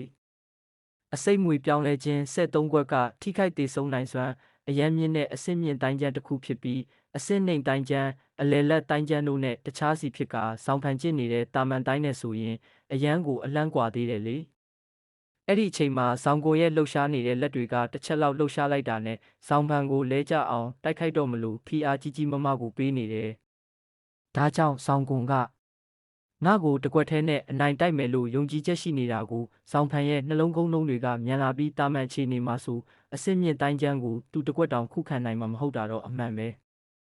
နောက်ပြီးဆောင်းကွန်ကသူ့ထက်အဆင့်တစ်ဆင့်ပိုမြင့်သေးတယ်မဟုတ်လားဖတ်ဖိအားတွေအောက်မှာဆောင်းဖန်ရဲ့ဘဲမျက်လုံးကတော့သူ့ကိုစိတ်လှုပ်ရှားစေပါတယ်ဆောင်းဖန်ကသူ့စွမ်းအားတွေအကုန်လုံးကိုဘဲမျက်လုံးစီကိုပို့လွတ်လိုက်ပြီးဆောင်းကွန်ကိုစိုက်ကြည့်လိုက်တယ်အဲ့ဒီအချိန်မှာသူ့မျက်လုံးကအစမ်းရောင်ဖြော့ဖြော့လေးတောင်လင်းလက်လာတယ်ဆိုတာကိုဘယ်သူမှသတိမထားမိလိုက်ကြဘူးဆွဆောင်းဖန်ကစွမ်းအားမြင့်မြင်ကွင်းတစ်ခုကိုရလိုက်တယ်လို့ပဲသူ့မျက်လုံးထဲမှာဆောင်းကွန်ရဲ့ကြီးမားတဲ့ခန္ဓာကိုယ်ရဲ့ပြောင်းလဲမှုတိုင်းလေရှူတဲ့လမ်းကြောင်းကအစခန္ဓာကိုယ်ကြွက်သားတွေတွေးကြောတွေကိုပါထင်ထင်ရှားရှားမြင်နေရတယ်အဲ့ဒီအချိန်မှာကဘာကြီးကနှိမ့်ကွေးသွားတယ်လို့သူခံစားမိတယ်အမှန်တော့ကဘာကြီးနှေးသွားတာထက်သူကိုယ်တိုင်ကတုံ့ပြန်မှုအရှိန်အယမ်းမြန်လာတာကိုသူသတိမထားမိတော့ဘူးဖိအားတွေအောက်မှာဆောင်းဖန်ရဲ့နှလုံးသားကအလွန်တရာကိုတည်ငြိမ်နေပြီးတော့သူ့ရဲ့ပြိုင်ဘက်ဆောင်းကွန်ကတော့ဆောင်းဖန်ရဲ့မျက်လုံးနဲ့ဆုံလိုက်တိုင်းသူ့စိတ်တွေတုန်လှုပ်သွားတယ်လို့ခံစားရပြီးသူ့ရဲ့လှုပ်ဝက်ချက်တွေကိုပါဆောင်းဖန်ကထွင်းဖောက်မြင်နေတယ်လို့တောင်ထင်နေမိတယ်အစိတ်မွေပြောင်းလဲခြင်းတတိယတိုင်းကွက်ဆောင်းကွန်ကလင်းလင်းမြဲမြဲပဲသူ့ရဲ့အစွမ်းထက်ဆုံးတိုင်းကွက်ကိုထုတ်သုံးလိုက်ပါတယ်သူ့ခန္ဓာကိုယ်က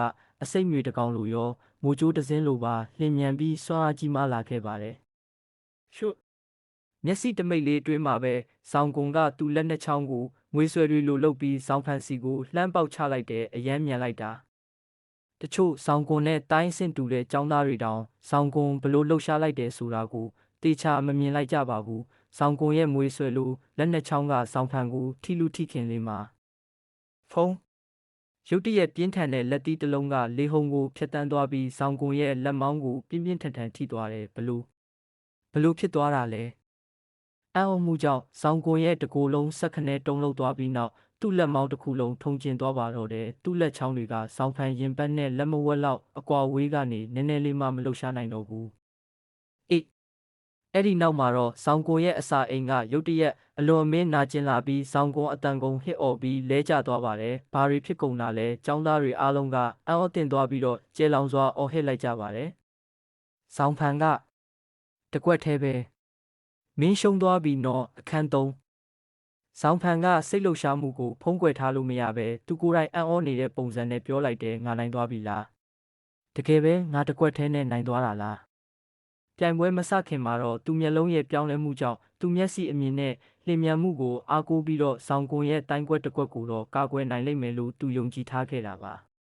သူသာတေးသေးချာချာတိုက်ခိုက်မယ်ဆို10ကွက်လောက်အထိဆောင်းကွန်တိုက်ကွက်တွေကိုခုခံနိုင်မယ်လို့သူထင်ထားခဲ့ပေမဲ့တကယ်တမ်းဖြစ်လာတဲ့ရလဒ်ကသူမျှော်လင့်ထားတာနဲ့တခြားစီကိုဖြစ်နေပါတယ်။ဆောင်းကွန်တိုက်ခိုက်တဲ့ပုံကဘေးကရက်ကြည့်နေတဲ့ចောင်းသားတွေအတွက်တောင်အယမ်းမြန်ဆန်လွန်းနေပေမဲ့ဆောင်းဖန်အတွက်တော့နေကင်းကြောင်တောင်ကြီးမှာမြင်ရတယ်လို့မျိုးထင်ထင်ရှားရှားမြင်နေရတယ်။သူ့ပဲမျက်လုံးရဲ့အစွမ်းကိုအပြည့်အဝအသုံးချလိုက်တဲ့အခါမှာတော့သူ့ပြိုင်ဘက်ရဲ့တိုက်ခိုက်မှုကနှိကွေးပြီးတော့ပုံစံမကျဖြစ်နေတယ်လို့မျိုးသူခံစားလိုက်ရတယ်ပြီးတော့သူ့ကိုအံ့ဩသင့်စေတာတခုကဆောင်းကွန်ရဲ့အမှားကိုမြင်နိုင်တာပဲအမှားဒီလိုအရန်အစစ်မြင့်တဲ့တိုင်းကျန်းကဘလို့လုပ်ပြီးအမှားယွင်းရှိနေရတာလဲဆောင်းဖန်ကိုယ်တိုင်ကလည်းသူ့ပြိုင်ဘက်ရဲ့အမှားကိုဘာလို့လွယ်လွယ်ကူကူမြင်ခဲ့လဲဆိုတာကိုနားမလည်နိုင်ဘူးသူထင်တာကဆောင်းကွန်ကအစိတ်မွေတိုင်းကိုတေချာမကျင့်ရသေးလို့အမှားပါတာလို့ပဲထင်နေတာပါနောက်ဆုံးမှာတော့ဆောင်းဖန်ရဲ့ရင်ကောင်ကိုဖမ်းလိုက်တာနဲ့တူတဲ့လှုပ်ရှားမှုကဆောင်းဖန်ကိုတကွက်ထဲနဲ့အနိုင်ရစေလိုက်တာပါပဲဟွန်းရက်ကြည့်နေကြတဲ့ចောင်းသားတွေအားလုံးလည်းအကုန်ကြက်တေကုန်ကြပါတယ်ငါမျက်စိများမြင်တာများမှားသလားကွာရှုံးတဲ့လူကဆောင်းကုန်ဖြစ်နေတယ်အနားမှာရှိတဲ့ចောင်းသားတွေအကုန်လုံးကပါဆက်အဟောင်းသားနဲ့သူတို့ရဲ့မျက်နှာပေါ်မှာလည်းအံ့ဩသင့်နေတဲ့အမူအရာတွေထွက်ပေါ်လာခဲ့ပါတယ်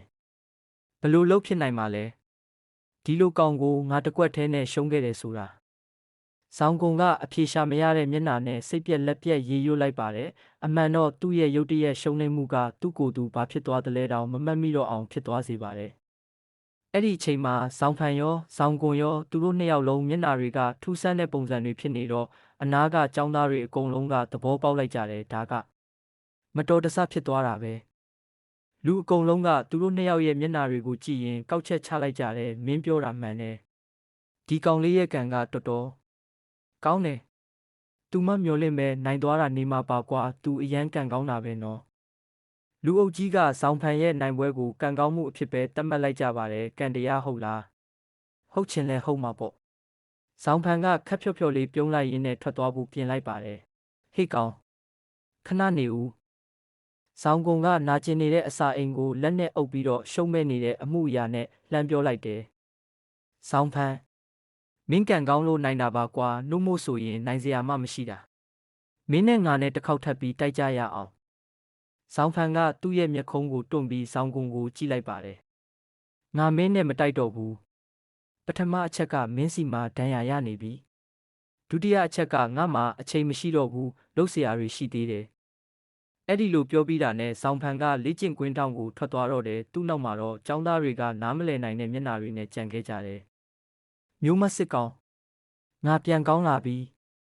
ငါရဲ့အစိတ်ငွေတိုင်း73ခွက်ကိုတေချာလေ့ကျင့်ပြီးတဲ့အခါကျမှမင်းနဲ့ငါပြန်ဆုံကြတာပေါ့ကွာဆောင်းကုံကလည်းဒေါသထွက်နေတဲ့မျက်နှာနဲ့ဘာတခုမှထပ်မပြောတော့ပဲလေ့ကျင့်ကွင်းကနေထွက်လာခဲ့လိုက်တယ်ပြန်ကြည့်မယ်ဆိုရင်လည်းဆောင်းကုံကသူရှုံးခဲ့တာကအချက်3ချက်ကြောင့်လို့ထင်နေတယ်ပထမအချက်ကသူပြိုင်ဘက်ကိုအယမ်းထင်သေးမိတယ်ဒုတိယအချက်ကအစိတ်ငွေပြောင်းလဲခြင်း73ခွက်ထဲက3ခွက်ပဲသူလေ့ကျင့်ရသေးတယ်အဲ့ဒါကြောင့်သူ့လှုပ်ရှားမှုတွေမှာအမှားယွင်းတွေဖြစ်ပေါ်လာတာဆိုပြီးတော့သူထင်တယ်တတိယအချက်ကတော့ဆောင်းဖန်ကကံရမ်းကောင်းတယ်မဟုတ်လားတိုင်းလေ့ကျင့်ကွင်းရဲ့အခြားတစ်ဖက်မှာလည်းဆောင်းဖန်ကစပြီးတိုင်းလေ့ကျင့်နေတယ်နောက်ဆုံးမှာငါနိုင်လိုက်တာကဆောင်းကုံကငါ့ကိုအယမ်းထင်သေးခဲ့လို့ပဲပြီးတော့သူ့ရဲ့အဆင့်မြင့်တိုင်းကျမ်းတည်တည်ချာချာမလေ့ကျင့်ထားလို့ပဲဒါကြောင့်ငါကသူ့အမှားတွေကိုအလွယ်တကူမြင်နိုင်လိုက်တာပ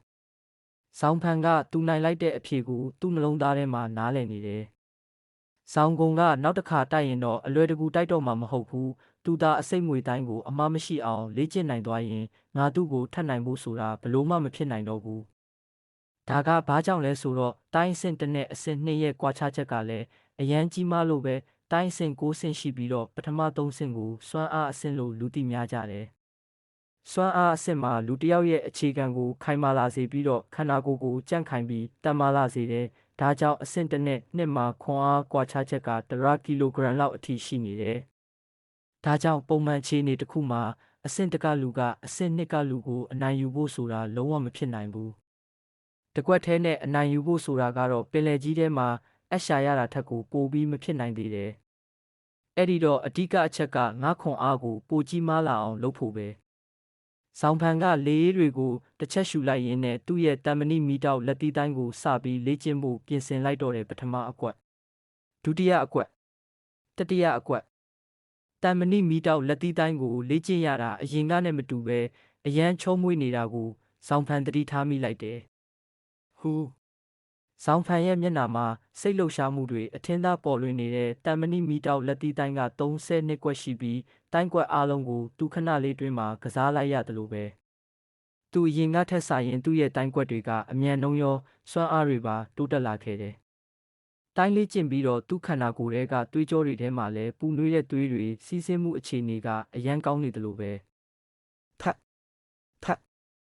တပြိုင်နက်တည်းမှာသူ့ပဲမျက်လုံးကနှလုံးခုန်တန်းနဲ့တူတဲ့စီးချက်တွေကလည်းပိုပြီးတိတာလာတယ်။ဆောင်းဖန်ကမျက်လုံးကိုမှိတ်ပြီးတော့အရင်ကရောက်ဖူးတဲ့အနက်ရောင်ကဘာကြီးစီကိုအာယုံစိုက်လိုက်တယ်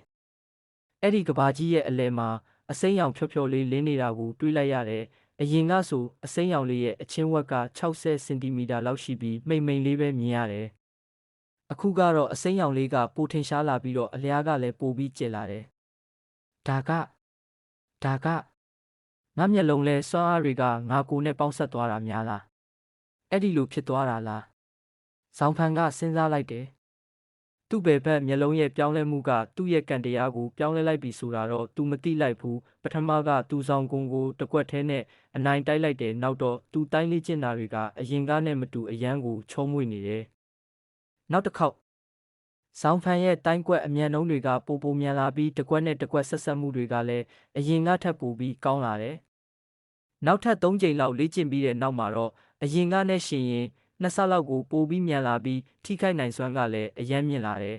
။သူလေရှူသွင်းလိုက်တဲ့အခါသူ့ကိုယ်ထဲကသွေးလည်ပတ်မှုတွေကအရင်ကထက်ပိုကောင်းလာပြီးသူ့ခန္ဓာကိုယ်ကအစိတ်ပိုင်းတွေကအရင်ကထက်ပိုကြန့်ခိုင်လာသလိုတဖြည်းဖြည်းလဲပိုတန်မာလာနေတယ်။ဒီအမြန်နှုံးနဲ့ဆိုငါတိုင်းအဆင့်2ကိုကြော်ဖြတ်ဖို့ကရက်နည်းနည်းလောက်ပဲလိုတော့တာပဲ။ဆောင်းဖန်ကသူ့တိုးတက်နှုံးအရင်ကထက်အယမ်းမြန်လာတာကိုခံစားလိုက်ရတယ်။သူကတိုင်းလေ့ကျင့်မှုကိုညရောက်တော့မှနားလိုက်ပြီးသူ့ကိုယ်ကစီးကျနေတဲ့ချွေးတွေကိုတုပ်လိုက်ပြီးအိမ်ကိုပြန်လိုက်တယ်။အိမ်ရောက်တဲ့အထိသူ့အာယုံထဲမှာသူ့ပဲမျက်လုံးပြောင်းလဲမှုကိုစဉ်းစားနေတယ်။ငါမျိုးဆက်ကိုဆက်ခံပြီးလူတိုင်းကိုအုပ်ချုပ်ဖို့ပြိုင်ပွဲတိုင်းကိုထိန်းချုပ်ဖို့လူငယ်လေးမင်းရမ်းကန်ကောင်းတာပဲမင်းကစိတ်မပြတ်ရပါစေနဲ့ကွာအမဲရောင်ကဘာကြီးစီကလာတဲ့ထူးဆန်းတဲ့အတန်ကိုသူပြန်ပြီးတတိယလိုက်တယ်ဒီမျက်လုံးကရှေးခေတ်နတ်ဖျားလို့အစွမ်းထက်တဲ့လူတစ်ယောက်စီကလာတာဖြစ်နိုင်တယ်တိုက်ဆိုင်ငါမျက်လုံးနဲ့ပေါင်းဆက်သွားတာပဲဆောင်းဖန်ကတွေးလိုက်တယ်ညဘက်တွေဆိုလဲသူမျက်လုံးဖွင့်ထားတဲ့အခါအပြင်ဘက်ကအရာရာတိုင်းကိုနေဘက်အလားကိုမြင်နိုင်တဲ့ညအမောင်ကသူ့အတွက်ဘာမှမထူးခြားတော့သလိုပဲသူမိုင်နှင်းငယ်အကွာကငှက်လေးတွေပြဲနေတာကိုပါထင်ထင်ရှားရှားမြင်နေရတယ်။ဆောင်းဖန်ကအိပ်ယာပေါ်လဲနေရင်းနဲ့သူ့မျက်လုံးကအပူရှိန်တွေတရှက်ရှက်နဲ့ထွက်နေပြီးသူ့ကိုယ်ထဲကသွေးတွေနဲ့ပေါင်းဆက်နေသလိုပဲအဲ့ဒီထူးဆန်းတဲ့ခံစားမှုအောက်မှာပဲဆောင်းဖန်တယောက်အိပ်ပျော်သွားတော့တယ်မျက်လုံးရပြီးဒုတိယရက်မှာတော့ဆောင်းဖန်နှိုးလာပြီးအပြင်းကြောဆက်လိုက်ကတိုင်လေးကျင့်မှုသူအိမ်ထဲကခြံလေးထဲဆင်းလာတယ်။ဒီခြံကအရန်ဟောင်းတာပဲ။ပတ်ဝန်းကျင်ကလည်းတော်တော်ဆိုးတယ်။ငါစွမ်းအားကြီးလာတဲ့အခါငါမိဘတွေကိုအိမ်ကြီးအိမ်ကောင်းမှထားနိုင်ရမယ်။ဆောင်းဖန်ရဲ့နှလုံးသားထဲမှာအတွေးတွေပေါ်လာတယ်။အဲ့ဒီနောက်မြန်ဆန်ပဲသူလက်သီးတိုင်း32ကွက်ကိုလေ့ကျင့်လိုက်တယ်။ဟူအခုသူ့လက်သီးတွေကဗလေဟုံကိုခွင်းပြီးတော့အရန်ပြင်းထန်နေတယ်လို့ပဲဆောင်းဖန်ကသူ့လက်သီးကိုအရှိကိုထိုးလိုက်ပြီးနောက်တစ်ခုမှားနေတယ်လို့သူခံစားမိလိုက်တယ်။သူ့အသက်ရှူလိုက်တိုင်းမှာသူ့သွေးတွေကစူပွက်လာပြီးတော့စွမ်းအားတွေထွက်လာတယ်လို့ပဲသူ့လက်သီးကအနည်းဆုံးအားနှိဝါကနေ250ကီလိုဂရမ်လောက်ထိရှိနေတယ်လို့ပဲဘလို့ဖြစ်ရတာလဲ။ဆောင်းဖန်ကတုံ့လှုပ်သွားပြီးတော့သူ့လက်သီးကိုကြည့်လိုက်တော့လေအနီရောင်အကွက်2ကွက်ပေါ်လာတယ်ဖြောက်သူ့လက်သီးတစ်ချက်ထိုးလိုက်တိုင်းသူ့ရှိကတစ်ပင်ကြီးကသူ့လက်မောင်းအထူလောက်ရှိတဲ့တကိုင်းတွေကဖွာခနဲ့နဲ့ကျွေမောက်ကုန်တယ်မဖြစ်နိုင်ဘူးဒါကတိုင်းအဆင့်တကစွမ်းအားဆိုတာမဖြစ်နိုင်ဘူးဒါဆိုရင်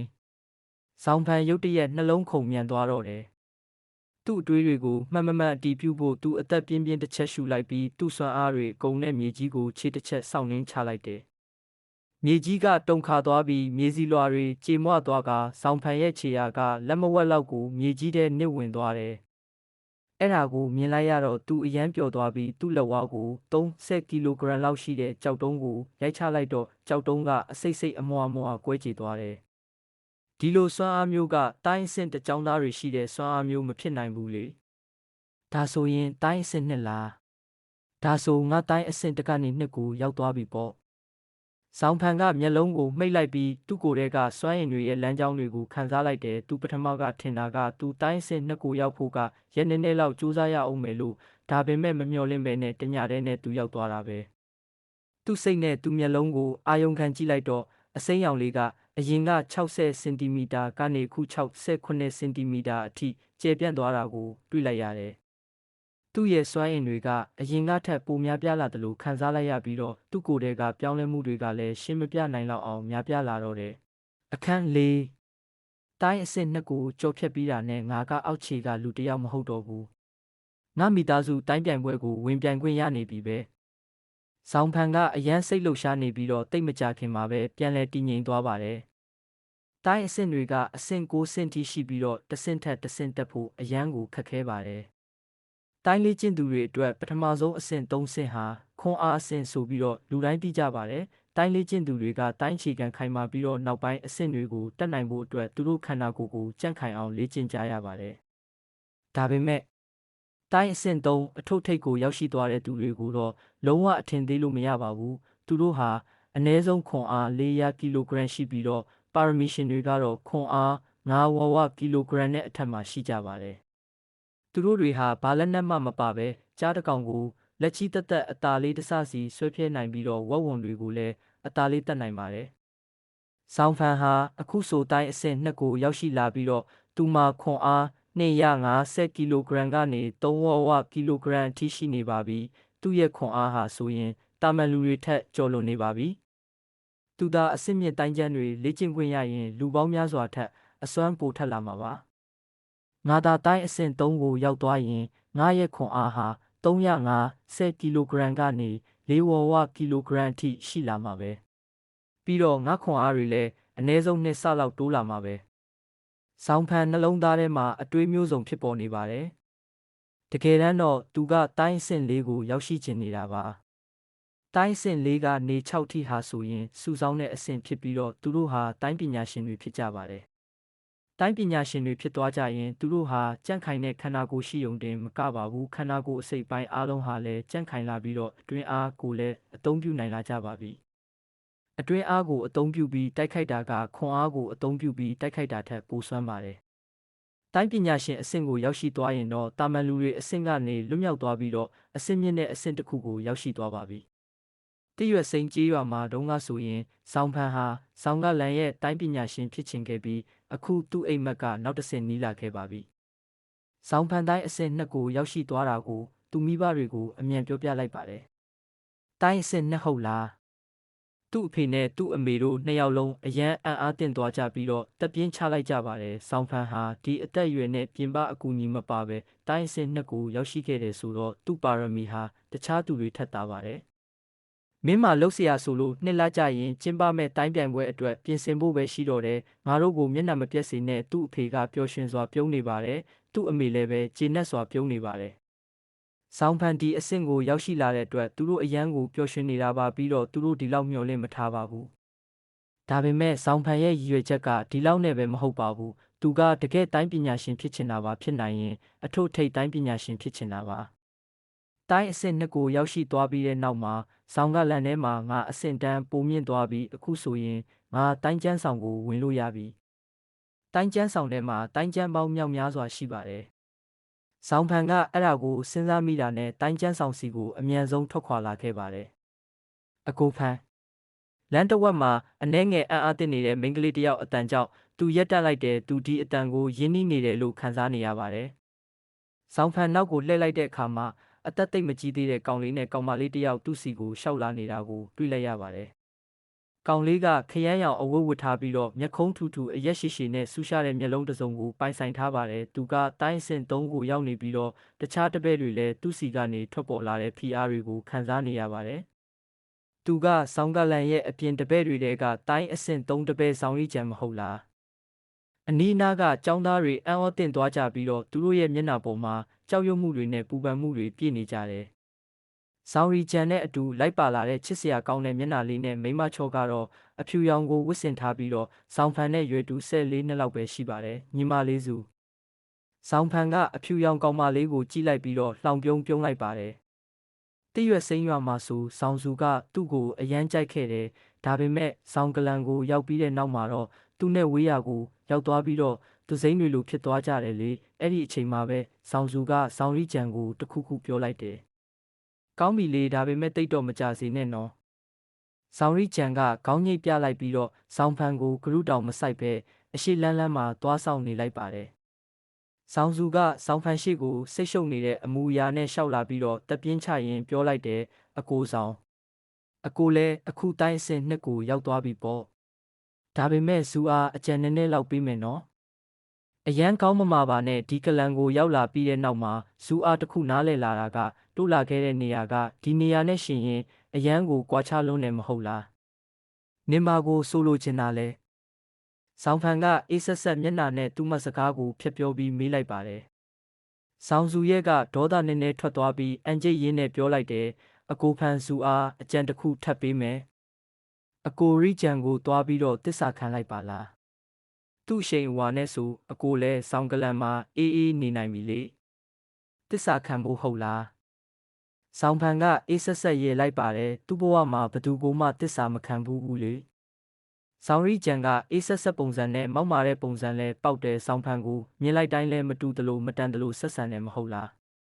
းဆောင်းဖန်ရဲ့အမူအရာတွေကိုကြည့်လိုက်တာနဲ့ဆောင်းစုလဲချက်ချင်းသဘောပေါက်သွားတယ်သူတို့ကအတူတူကြီးပြင်းလာခဲ့ကြသူတွေပဲဆိုတော့ဆောင်းဖန်ပုံစံကိုသူမကအယမ်းနားလဲတယ်လေဆောင်းစုလဲဆောင်းရီကျန်ရှိရာကိုတွားပြီးတော့အနာကပ်ပြီးတိုးတိုးပြောလိုက်တယ်အဲ့ဒီနောက်ဆောင်းရီကျန်ကဟမ်ဘာသူ့အတွက်အကျိုးရှိလဲဆိုတာတော့မသိတဲ့အမိုက်လူကောင်စားမျိုးပဲဆောင်းရီကျန်အေးဆက်စွာပြောလိုက်တယ်အတုံးမကျတဲ့အမိုက်ဆောင်းဖန်မျက်မှောင်ကျုပ်လိုက်ပါတယ်ဆောင်းဖန်ကတိတ်ဆိတ်မပါတာကိုသူသိပါတယ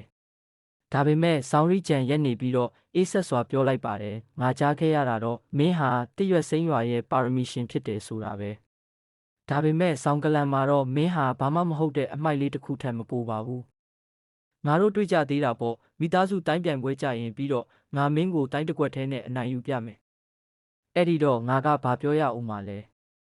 ငါတို့တိုင်းပြိုင်ပွဲမှာတွေ့ကြတာပေါ့ဆောင်းဖန်ဒေါသချောင်းချောင်းထွက်သွားပြီးတော့တိုင်းကျန်းဆောင်ဘက်ကိုလှည့်ထွက်သွားပါတော့တယ်သူခုလိုလေတံနဲ့မပြောချင်ပါဘူးတေချာတာကတော့သူတို့နောက်2 လလောက်နေရင်တိုက်ခတ်ရပြီးတော့ပူချမ်းတဲ့တယောက်ကအနိုင်ရမှာပါဆောင်းစုရဲ့မြင်ကွင်းထဲကနေဆောင်းဖန်ထွက်ခွာသွားပါပြီဒါပေမဲ့သူမရဲ့မျက်လုံးထဲမှာသူ့ရဲ့ပုံရိပ်လေးကအမြဲတမ်းတောက်ပနေပါတယ်အဲ့ဒီတခဏမှာဘာမှမသိတဲ့ထူးခြားတဲ့ခံစားချက်အချို့ကိုဆောင်းဖန်စီကနေသူမခံစားခဲ့ရပါတယ်သူ့ကိုယ်သူတော်တယ်လို့ထင်နေတာပဲဆောင်းရီကျန်တက်ပြင်းရှိုက်လိုက်ပါတယ်ဆောင်းဖန်ကကြောက်စရာကောင်းတဲ့ရန်သူတစ်ယောက်ဖြစ်လာလိမ့်မယ်လို့သူလုံးဝမထင်ထားပါဘူးဆောင်းကလန်အပြင်တပည့်တွေထဲမှာတိုင်းအဆင့်3ကိုရောက်ရှိနေတဲ့တပည့်တွေကအများဆုံးအယောက်60လောက်ပဲရှိပါတယ်ပြီးတော့အဆင့်3ကိုကျော်လွန်သွားတာနဲ့အရန်အဆင့်မြင့်တဲ့တိုင်းကျန်းတွေသူ့စီမှာရှိလာမှာပါဆောင်းစုကသူမရင်ထဲကပူလောင်မှုတွေကိုစွန့်ထုတ်လိုက်ပြီးတော့တက်ပြင်းချလိုက်ပါတယ်ဆောင်းဖန်ကတမင်တက်တက်မဲ့ပြဿနာရှာနေတယ်လို့ထင်နေပါတယ်ဆောင်းရီကျန်အစွမ်းကိုဆောင်းစုကောင်းကောင်းသိနေပါတယ်တချို့တိုင်းအဆင့်3တိုင်းသမားတွေကိုတောင်သူတစ်ချက်တည်းနဲ့ချနိုင်ပါတယ်သူတို့ဘလို့မှမကာကွယ်နိုင်ပါဘူးတိတ်မကြခင်မှာပဲဆောင်းဖန်ကဆောင်းကလန်ရဲ့အရေးကြီးနေရာဖြစ်တဲ့တိုင်းကျန်းဆောင်ကိုရောက်ရှိခဲ့လာပါတယ်တိုင်းကျန်းဆောင်ဆိုတာအလွန်အရေးကြီးတဲ့နေရာပါအဲ့ဒါကြောင့်ဆောင်းကလန်ရဲ့အကြီးအကဲတွေကစောင့်ကြပ်နေကြပါတယ်ကလန်ခွဲကတပည့်လေးပါလားတိုင်းကျန်းဆောင်မှာရှိနေတဲ့အဖြူရောင်ကိုဝစ်ဆင်ထားတဲ့အကြီးအကဲကဆောင်းဖန်ရဲ့ကလန်မှတ်ပုံတင်ကတ်ကိုကြည့်ပြီးမျက်မှောင်ကျုပ်လိုက်ပါတယ်ဆောင်းဖန်မျက်နှာမှာယဉ်ကျေးတဲ့အမူအရာတွေပေါ်လွင်နေပါတယ်အကြီးအကဲတယောက်ရဲ့စွမ်းအားဘယ်လောက်ရှိတယ်ဆိုတာသူသိနေပါတယ်အကြီးအကဲစီကနေထွက်ပေါ်လာတဲ့ထူးဆန်းတဲ့အင်အားတွေကိုသူ့ဘယ်ဘက်မျက်စိကနေခံစားနေရပါတယ်အဲ့ဒီဟာကအနီးရောက်ဝရာအလွာပဲထိုအရာကသူ့ရဲ့အရေးပြားနဲ့သွေးတွေကြားမှာဖြစ်ပေါ်နေပါတယ်ဒါပေမဲ့သူ့သွေးကြောတွေဟာအဆက်မပြတ်ပြောင်းလဲနေပြီးတော့လေတွေကိုဖျက်ကျော်ပြီးတော့အရာဝတ္ထုတွေကိုအမုံတွေဖြစ်သွားအောင်အချိန်မရွေးတိုက်ခိုက်နိုင်ပါတယ်ဒီဖြူရောင်ဝစ်စုံတဲ့အကြီးအကဲရဲ့အတွင်အားဟာအမြင့်ပိုင်းအဆင့်ရောက်နေပြီးတော့သူ့လိုလူအယောက်100လောက်ကိုတခဏလေးနဲ့တတ်နိုင်နေဆိုတာကိုစောင်းဖန်သိနေပါတယ်တိုင်းအဆင့်4နဲ့အထက်ပိုင်းအဆင့်ရှိတဲ့လူတွေကသာအတွင်အားကိုရရှိတာပါဆောင်းစုနဲ့ဆောင်းကန်းတို့လိုတိုင်းလေးကျင့်သူတွေစီမှာအတွင်အားမရှိပါဘူးဆောင်းဖန်ကအယိုးအသေးပေးလိုက်ပြီးပြောလိုက်ပါတယ်အကြီးအကဲကျွန်တော်တိုင်းကျန်းဆောင်ရဲ့ဒုတိယထပ်ကိုဝင်ချင်လို့ပါတိုင်းအဆင့်2ကိုအသက်14နှစ်နဲ့ရောက်ရှိသူတိုင်းဝင်ခွင့်ရရှိပါတယ်ဒါပေမဲ့မင်းတွင်းစီတပည့်မဖြစ်ခင်ငါမင်းကိုပြောရလိမ့်မယ်တိုင်းကျန်းဆောင်မှာကလန်ခွဲကတပည့်တွေနဲ့ပင်မကလန်ကတပည့်တွေရရှိတဲ့အခွင့်အရေးချင်းမတူဘူးနော်အဖြူရောင်ဝတ်ရုံဝတ်ထားတဲ့အကြီးအကဲကပြောလိုက်ပါတယ်ဆောင်းဖန်ကဒါကိုကြားချင်းခဏကြောင်အန်းသွားပါတယ်ဒါပေမဲ့ဆောင်းကလန်ရဲ့စီကံအစ်စ်အကြောင်းစဉ်းစားမိပြီးချက်ချင်းနားလည်သွားပါတယ်ဟုတ်ကဲ့ပါအကြီးအကဲကျေးဇူးပြုပြီးသွားပါရစေဆောင်းဖန်နားလည်ပါတယ်သူမှာအရန်ကျန်းတဲ့အစွမ်းတွေမရှိသေးပဲနဲ့သူမှာစီကံတွေအကြောင်းဆွေးနွေးဖို့အခွင့်အရေးမရှိသေးပါဘူးအဖြူရောင်ဝတ်ရုံနဲ့အကြီးအကဲကဘာမှခံစားမှုမရှိတဲ့မျက်နှာနဲ့ပြောလိုက်ပါတယ်တိုင်းအဆင့်2ကိုရောက်ရှိတဲ့သူဆိုရင်တော့တိုင်းကျန်းဆောင်ရဲ့ပထမထပ်ကိုပဲဝင်လို့ရမယ်။တိုင်းကျန်းဆောင်ရဲ့ပထမထပ်မှာအဆင့်နှိပ်အဆင့်တိုင်းကျန်းပေါင်းများနဲ့အလယ်လက်အဆင့်ရှိတဲ့တိုင်းကျန်းအချို့ရှိနေတယ်။အဓိကကလန်ရဲ့တပည့်တွေကတော့အလယ်လက်အဆင့်ရှိတဲ့တိုင်းကျန်း2ခုဒါမှမဟုတ်အဆင့်နှိပ်အဆင့်တိုင်းကျန်း4ခုအများဆုံးရွေးချယ်ယူခွင့်ရှိပြီးတော့ငှားရမ်းချိန်2လပဲယူထားခွင့်ရရှိမယ်။ကလန်ခွဲတွေရဲ့တပည့်တွေအလယ်လက်အဆင့်တိုင်းကျန်းတစ်ခုဒါမှမဟုတ်အဆင့်နှိပ်အဆင့်တိုင်းကျန်း2ခုအများဆုံးရွေးချယ်ခွင့်ရှိပြီးတော့အချိန်1လပဲယူထားခွင့်ရရှိမယ် စီကန်းချက်တွေနားထောင်ပြီးသွားတော့ဇောင်ဖန်တပြင်းတစ်ချက်ရှိုက်လိုက်ပြီးတော့ပြောလိုက်ပါတယ်ကျွန်တော်နားလဲပါတယ်ကလန်ခွဲကတပည့်တွေအတွက်တော့ပင်မကလန်တပည့်တွေထက်တိုင်းကျန်းအရေးအတွက်နဲ့အချိန်တစ်ဝက်ပဲရရှိတာပါကောင်းပြီမင်းအခုဝင်သွားလို့ရပြီဒါပေမဲ့အချိန်နာရီဝက်ပဲရွေးချယ်ခွင့်ရှိတယ်အဖြူရောင်ဝိယုံနဲ့အကြီးအကဲရဲ့လမ်းညွှန်မှုကိုရရှိတာနဲ့ဇောင်ဖန်ကတိုင်းကျန်းဆောင်တွေကိုဖြည်းဖြည်းချင်းဝင်သွားပါတော့တယ်အခန်း9ဆောင်းကလန်ရဲ့အရေးကြီးနယ်မြေတစ်ခုဖြစ်တဲ့တိုင်းကျန်းဆောင်ထဲမှာလွန်ခဲ့တဲ့200ကျော်ကလေးကထိမ့်သိမ်းထားခဲ့တဲ့တိုင်းကျန်းပေါင်းများစွာရှိပါတယ်။အဲ့ဒီတိုင်းကျန်းတွေကမျိုးဆက်သစ်တွေအစွမ်းထက်လာစေဖို့နဲ့ဆောင်းကလန်ကြီးကျယ်ခမ်းနားလာဖို့လိုအပ်ချက်တွေဖြစ်ပါတယ်။များသောအားဖြင့်ကလန်တစ်ခုဘလောက်အင်အားကြီးလဲဆိုတာကိုအဲ့ဒီကလန်မှာရှိတဲ့တိုင်းကျန်းအရေးအတွက်နဲ့အစွမ်းထက်မှုပုံမှာဆုံးဖြတ်ပါတယ်။ဆောင်းဖန်ကရုတ်တရက်တတိယသွားပါတယ်။ဆောင်းကလန်ခွဲတစ်ခုဖြစ်တဲ့တရွက်စိမ်းရွာမှာတော့တိုင်းကျန်းဆောင်မရှိပါဘူး။တိုင်းကျန်းဆောင်မှာအထက်3ထပ်ရှိပါတယ်ပထမထပ်မှာတော့တိုင်းကျန်းပေါင်းမြောက်များစွာရှိပြီးတော့အဆင့်နှိမ့်အဆင့်တိုင်းကျန်းပေါင်းများစွာနဲ့အလယ်အလတ်တိုင်းကျန်းအနည်းငယ်သာရှိပါတယ်ဒုတိယထပ်မှာတော့ဆောင်းကလန်ရဲ့ကြော်ကြားလှုပ်ဝက်တဲ့တိုင်းကျန်းတွေရှိပါတယ်အများစုဟာအဆင့်မြင့်အဆင့်တိုင်းကျန်းတွေဖြစ်ပြီးတော့အထုပ်အထိပ်အဆင့်တိုင်းကျန်းအနည်းငယ်သာရှိပါတယ်ဒါပေမဲ့လည်းတိုင်းအဆင့်၄နဲ့အထက်အဆင့်တွေပဲဒုတိယအထက်ကိုဝင်ခွင့်ရပါတယ်တတိယအထက်ကတော့တယောက်မှမဝင်ဘူးသေးဘူးလို့ကောလာဟလတွေထွက်ပေါ်နေပါတယ်ဒါပေမဲ့ဆောင်းဖန်အတွက်တော့ဒုတိယထပ်နဲ့တတိယထပ်တွေကဝေးကွာလုံးပါသေးတယ်ပထမထပ်ကတိုင်းကျန်းတစ်ခုခုကိုတောင်တူလို့ချင်းနေပါတယ်ဆောင်းကလန်မှာသူကနောက်ခံအင်အားမရှိပါဘူးလူတစ်ယောက်ဟာဘလောက်ပါရမီရှိနေပါစေနောက်ခံအင်အားမရှိရင်အစင်းမြင့်တိုင်းကျန်းမရနိုင်ကြပါဘူးသူမှာတန်မဏိမီတောက်လက်သီးတိုင်းတစ်မျိုးတည်းပဲရှိပါတယ်အဲ့ဒါကအခြေခံအဆင့်တိုင်းကျန်းဖြစ်ပြီးတော့အဆင့်နှိမ့်အဆင့်တိုင်းကျန်းလောက်အစွမ်းမထက်ပါဘူးဒါပေမဲ့သူကအခုတိုင်းအဆင့်2ကိုရောက်ရှိသွားပြီဖြစ်တဲ့အတွက်ပထမထပ်ထဲကိုဝင်ပြီးတော့သူ့အတွက်တင့်တော်တဲ့တိုင်းကျန်းကိုရွေးရုံပဲရှိပါတော့တယ်။ဆောင်းကလန်ဟာအဲ့ဒီလောက်လဲအံ့ဩစရာမကောင်းပါဘူး။စမ်းဖယ်တာမျိုးမှာရှိတဲ့ရာနဲ့ချီတဲ့ကလန်တွေတဲကမှအကြီးဆုံး3ခုတဲကတစ်ခုပေါ့။ဆောင်းဖန်ကတော့တပ်ပြင်းတွေရှိုက်ရင်းနဲ့ပထမထပ်ထဲကိုဝင်သွားပါတယ်။ပထမအထက်ထဲသူရောက်ချင်းသူတို့နဲ့တင့်တော်မဲ့တိုင်းကျန်းကိုလိုက်ရှာနေတဲ့ဆောင်းကလန်ကတပည့်တချို့ကိုမြင်လိုက်ရပါတယ်။စီကန်းအရာသူတို့ကတိုင်းကျန်းဆောင်ထဲမှာနိုင်ဝက်ပဲရွေးခွင့်ရှိတာပါအဲ့ဒါကြောင့်ဘယ်သူမှအချိန်မဖြုံးရဲပါဘူး။အချိန်နိုင်ဝက်အတွင်းအလဲလက်အဆင့်တိုင်းကျန်းတစ်ခုဒါမှမဟုတ်အဆင့်နှိမ့်အဆင့်တိုင်းကျန်း2ခုငါရွေးဖို့လိုတာပဲ။ဆောင်းဖန်ကတပ်ပြင်းချလိုက်ပြီးတော့စာအုပ်စင်တစ်လျှောက်ရှာဖွေပါတော့တယ်။တိုင်းကျန်းဆောင်ရဲ့ပထမထပ်မှာတိုင်းကျန်းပေါင်းထောင်ချီရှိပြီးတော့တအုပ်စီကတလက်မလောက်ထူပါတယ်ဒီလောက်အရေးအတွက်အများကြီးတဲကမှတိုင်းကျန်းတအုပ်နှစ်အုပ်ထဲကိုရွေးယူရတာလုံးလုံးကိုမလွယ်တာပါကြောက်ခွဲလက်ဝါးတိုင်းဒေါသနဂါလက်တီးတိုင်းတရွက်ချွေဓာတိုင်းလေချေထောက်တိုင်းတိုင်းကျန်းပေါင်းမြောက်များစွာကိုကြည့်ပြီးတော့ဇောင်ဖန်မျက်လုံးတွေအယောင်တောက်ပလာခဲ့ပါတယ်ရှု့ဆောင်းဖန်ကတိုင်းကျန်းတွေရဲ့ပထမဆုံးစာရွက်တွေကိုအမြန်လန်ကြည့်လိုက်ပါတယ်များသောအားဖြင့်တိုင်းကျန်းတွေရဲ့ပထမဆုံးစာမျက်နှာမှာအကျဉ်းချုပ်ရှင်းပြထားပါတယ်လေပြင်းသားတိုင်းဓာတ်ဟာလေလိုပါပဲလျက်စီးလိုပဲအစွမ်းထက်ပြီးတော့အမြန်ဆုံးတိုက်ခိုက်အနိုင်ယူပါတယ်တိုင်းအဆင့်တစ်နဲ့အထက်ဖြစ်မှကျင့်လို့ရပြီးတော့ကျင့်ရလွယ်တဲ့အဆင့်နဲ့တိုင်းကျန်းဖြစ်ပါတယ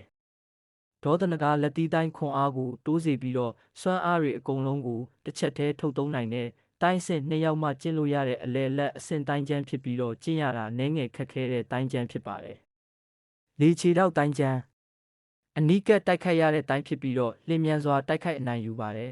။လူပေါင်းများစွာဝိုင်းတိုက်ခိုက်တာတောင်တံပြန်တိုက်ခိုက်နိုင်ပြီးတော့မရှုံးနိုင်ပါဘူး။တိုင်းအဆင့်1ယောက်တာနဲ့ကျင့်လို့ရပါတယ်။ဒါပေမဲ့နားလည်နိုင်စွမ်းမြင့်ဖို့လိုအပ်တဲ့အလဲလက်အဆင့်တိုင်းကျန်းဖြစ်ပါတယ်။တတုသေးတိုင်းကျန်းခန္ဓာကိုယ်အကျန်းခံနိုင်မှုကိုတိုးစေနိုင်ပါတယ်။အစွမ်းကုန်အသုံးချလိုက်တဲ့အချိန်မှာအဆင့်တူတွေကိုမျက်နှာချင်းဆိုင်တံပြန်တိုက်ခိုက်နိုင်ပါတယ်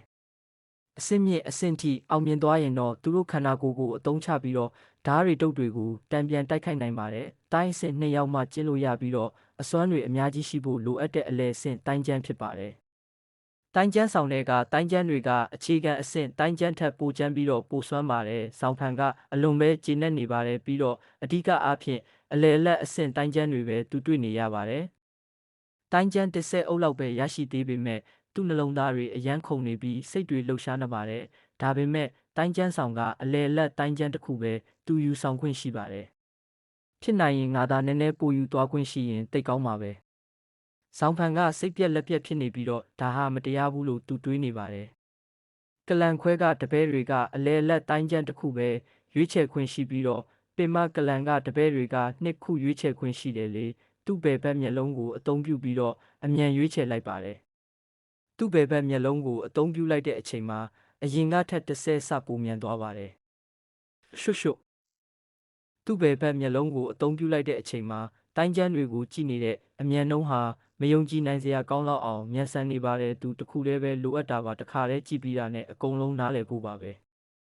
ဲစာအုပ်3ဝါကျော်လောက်ထိသူကြည့်ပြီးတဲ့အချိန်မှာဇောင်ဖန်ကအကုန်လုံးကိုမှတ်မိနေပြီးတော့တစ်ခုနဲ့တစ်ခုနှိုင်းယှဉ်နေပါတယ်စာအုပ်50ကျော်ကိုသူတေချာမှတ်သားပြီးတဲ့အချိန်မှာဇောင်ဖန်ကရုတ်တရက်တစ်စုံတစ်ခုကိုသဘောပေါက်လိုက်ပါတယ်တစ်ခုခုလွဲနေတယ်ဇောင်ဖန်ရုတ်တရက်ရင်ထဲအေးသွားပါတယ်သူမှတ်သားခဲ့တဲ့စာအုပ်တွေကိုပြန်စဉ်းစားလိုက်ပါတယ်သူ့စိတ်ထဲမှာစာအုပ်ထဲမှာပါတဲ့အကြောင်းအရာတွေဟာတခုမှမပဲထင်ရှားစွာမှတ်မိနေပါတယ်ဒီကဇောင်ဖန်ကိုအံ့ဩထိတ်လန့်နေပါတယ်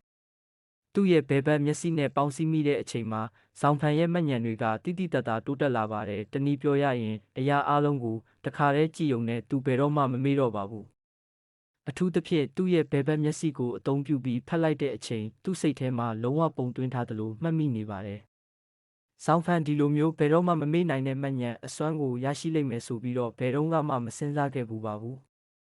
အဇူရာဘန်ဒေတာမှာရှိတဲ့ပါရမီရှင်တွေအကြောင်းကောလာဟာလတွေအများကြီးထွက်ပေါ်နေပါတယ်ဘယ်တော့မှမမေ့တော့တဲ့မှတ်ဉာဏ်ဟာသူတို့မှာရှိတဲ့အရေးချင်းတွေတဲကတစ်ခုပဲဖြစ်ပါတယ်ဒါပေမဲ့ဘယ်တော့မှမမေ့နိုင်တဲ့မှတ်ဉာဏ်ဆိုတာဟာလူအများအတွက်တော့သူတို့ဟာတစ်ခါဖတ်ရင်အများဆုံး80% 90% ထက်ပိုမမှတ်မိနိုင်ပါဘူးဒါပေမဲ့ဇောင်ဖန်နဲ့ရှင်ရင်တော့သူ့မှတ်ဉာဏ်ကလုံးဝအပြတ်သက်ကိုတာလွန်နေပြီးတော့သူပါဆိုပါမှမမေ့ပါဘူးသူကဒီအစွမ်းနဲ့တိုင်းကျန်းဆောင်တဲ့ကတိုင်းကျန်းတွေကိုပိုယူနိုင်ပါတယ်မြန်ဇောင်ဖန်ကစိတ်တက်ကြွစွာနဲ့ရှိသမျှစာအုပ်တွေကိုသူတတ်နိုင်သမျှမှတ်သားဖတ်ရှုနေပါတယ်ရှုပ်သူ့အာယုံကိုအပြည့်အဝစူးစိုက်ထားပြီးတော့စာမျက်နှာတွေကိုတတ်နိုင်သမျှမှတ်သားနေပါတယ်သူ့ရဲ့ဘယ်ဘက်မျက်စိနဲ့ကြည့်လိုက်သမျှအကြောင်းအရာတွေဟာစာလုံးတွေပဲဖြစ်ဖြစ်ပုံတွေပဲဖြစ်ဖြစ်သူအကုန်လုံးကိုမှတ်မိနေပါတယ်အသက်အခါ2ဝရှုချိန်မှာပဲသူစာမျက်နှာ9ဝပါတဲ့စာအုပ်ကိုသူကောင်းကောင်းဖတ်ရှုမှတ်သားပြီးပါပြီဟာလုံးဝမမေ့ဘူးကောင်းတယ်ဇောင်ဖန်ကအလွန်ပျော်ရွှင်နေမိပါတယ်ဒါပေမဲ့စာအုပ်တွေအများကြီးကြံသေးတာကိုသူမြင်လိုက်ရတဲ့အခါမှာဝမ်းနဲ့ကြေကွဲသွားပြန်ပါတယ်သူ့လုံနေပုံကိုတခြားတပဲ့တွေစိတ်ဝင်စားလာပြီးလှည့်ကြည့်လာကြပါတယ်ဒီကောင်တော့ယူသွားပြီထင်တယ်ဒါသူရဲ့ပထမဆုံးအကြိမ်ထင်တယ်သူတော်တော်တက်ကြွနေတာပဲတချို့တပည့်တွေကဇောင်ဖန်ရဲ့လှုပ်ဆောင်ပုံကိုကြည့်ပြီးသူတို့ခေါင်းကိုခါလိုက်ကြပါတယ်အချိန်တွေဟာခဏလေးအတွင်းမှာကုန်သွားပါတယ်မိနစ်20ကျော်လောက်ဟာကုန်သွားပါပြီဇောင်ဖန်တက်ပြင်းရှည်ကြီးချလိုက်ပါတယ်သူပင်ပန်းနေပါတယ်ဒါပေမဲ့အခုထိတိုင်သူစိတ်လှုပ်ရှားပြီးပျော်ရွှင်နေပါတယ်ဒီအချိန်အတွင်းမှာတိုင်းကျန်းဆောင်တဲ့ကနေသူတိုင်းကျန်းပေါင်းတဝဝကျော်လောက်အေးဆေးခိုးယူပြီးသွားပါပြီအဲ့ဒီတိုင်းကျန်းတွေကအဓိကအားဖြင့်အလယ်လက်အဆင့်တိုင်းကျန်းတွေဖြစ်ပြီးတော့လက်တီးတိုင်းလက်ဝါးတိုင်းဓာတ်တိုင်းအသက်ရှူတိုင်းတနည်းပြောရရင်အတွင်းအားဒါမှမဟုတ်တက်လုံကောင်းအောင်ကျင့်တာဖြစ်ပါတယ်ခြေတိုင်းကာကွယ်မှုတိုင်းခန္ဓာကိုယ်ကြန့်ခိုင်အောင်ကျင့်ပြီးတော့တခြားတိုင်းပေါင်းအများကြီးပါပါတယ်ဇောင်ဖန်ကသူ့ရဲ့ဘယ်ဘက်မျက်စိကိုတုံးပြီးမှတ်သားထားသောကြောင့်သူ့စိတ်ကပင်ပန်းနွမ်းနယ်လာခဲ့ပါတယ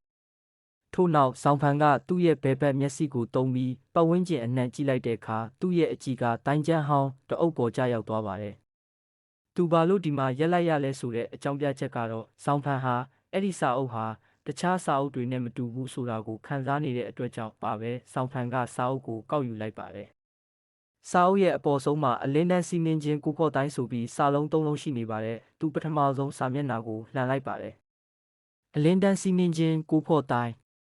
းအစင်းမြင့်အဆင့်တိုင်းကျန်းဖြစ်ပြီးတော့နှင်းဆက်လေးတွေလိုရွေးရှားသွားပြီးတော့ချက်ချင်းပျောက်ကွယ်နိုင်ပါတယ်မြစ်တွေကိုလည်းဖျက်ဆီးနိုင်ပါတယ်လေ့ကျင့်သူကိုငှက်တကောင်လိုခံစားစေပါတယ်အဆင့်တော်တော်မြင့်တဲ့အထိလေ့ကျင့်ပြီးရင်တော့နှစ်ဆခုန်နိုင်ပြီးတော့ခဏတာတောင်ပြန်တန်းနိုင်ပါတယ်တိုင်းအဆင့်2ရောက်မှစကျင်းလို့ရတဲ့တိုင်းကျန်းဖြစ်ပြီးတော့ကျင့်ရခက်ခဲတဲ့တိုင်းကျန်းဖြစ်ပါတယ်အပြင်အတွင်းအားပါဝင်ပြီးတော့အစွမ်းတွေကိုလည်းတိုးတက်စေပါတယ်အမြင့်ဆုံးအဆုံးထိလေ့ကျင့်အောင်မြင်သွားရင်တော့တိုင်းအဆင့်9အောက်ဆင့်မှာသူ့ကိုမီနိုင်တဲ့သူမရှိတော့ပါဘူး။ဇောင်ဖန်ပထမဆုံးတွေးမိတာကဒါဟာတာမန်ကိုဖော့တိုင်းလေးတစ်ခုထက်မပိုပါဘူး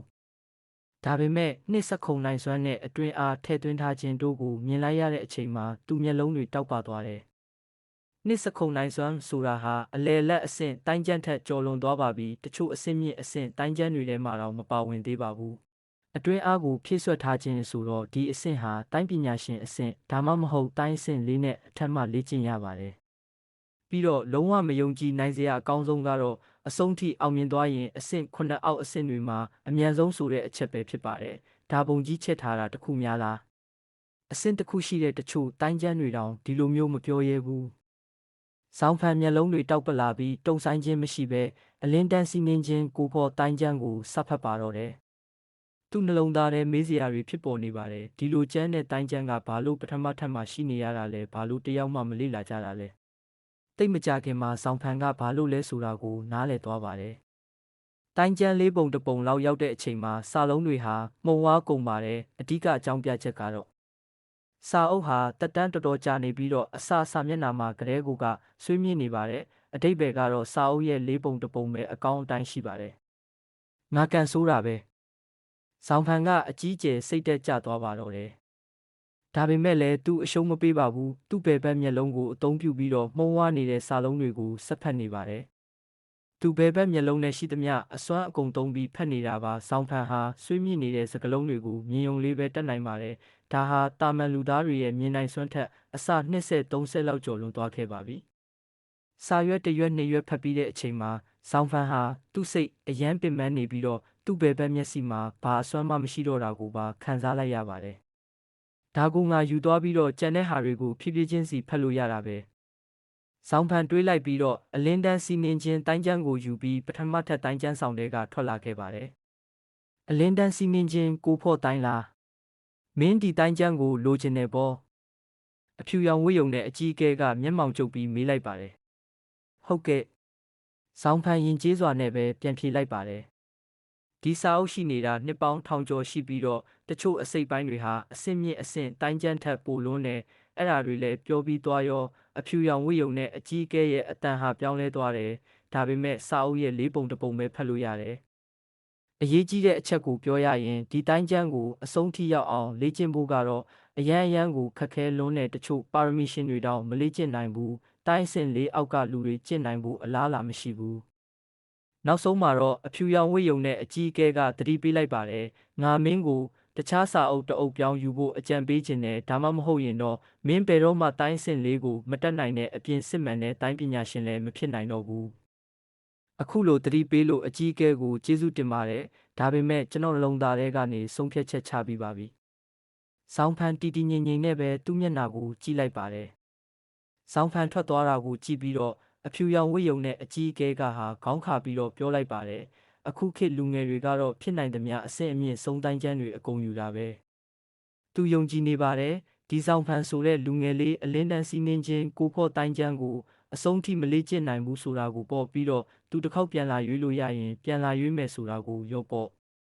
ဒီတဝက်တစ်ပြက်တိုင်းကျန်းကြီးကိုသူပါလုံနိုင်မှာမို့လေတိုင်းကျန်းဆောင်ကနေထွက်ပြီးတာနဲ့ဆောင်းဖန်အိမ်ကိုတန်းပြန်လိုက်ပါတယ်အိယာပေါ်မှာသူထိုင်ပြီးတော့သူ့မျက်လုံးတွေကိုမှိတ်ထားပါတယ်သူ့စိတ်ထဲမှာတော့တိုင်းကျန်းတဝဝရဲ့အကြောင်းတွေကိုမြင်မြန်စဉ်းစားနေပါတယ်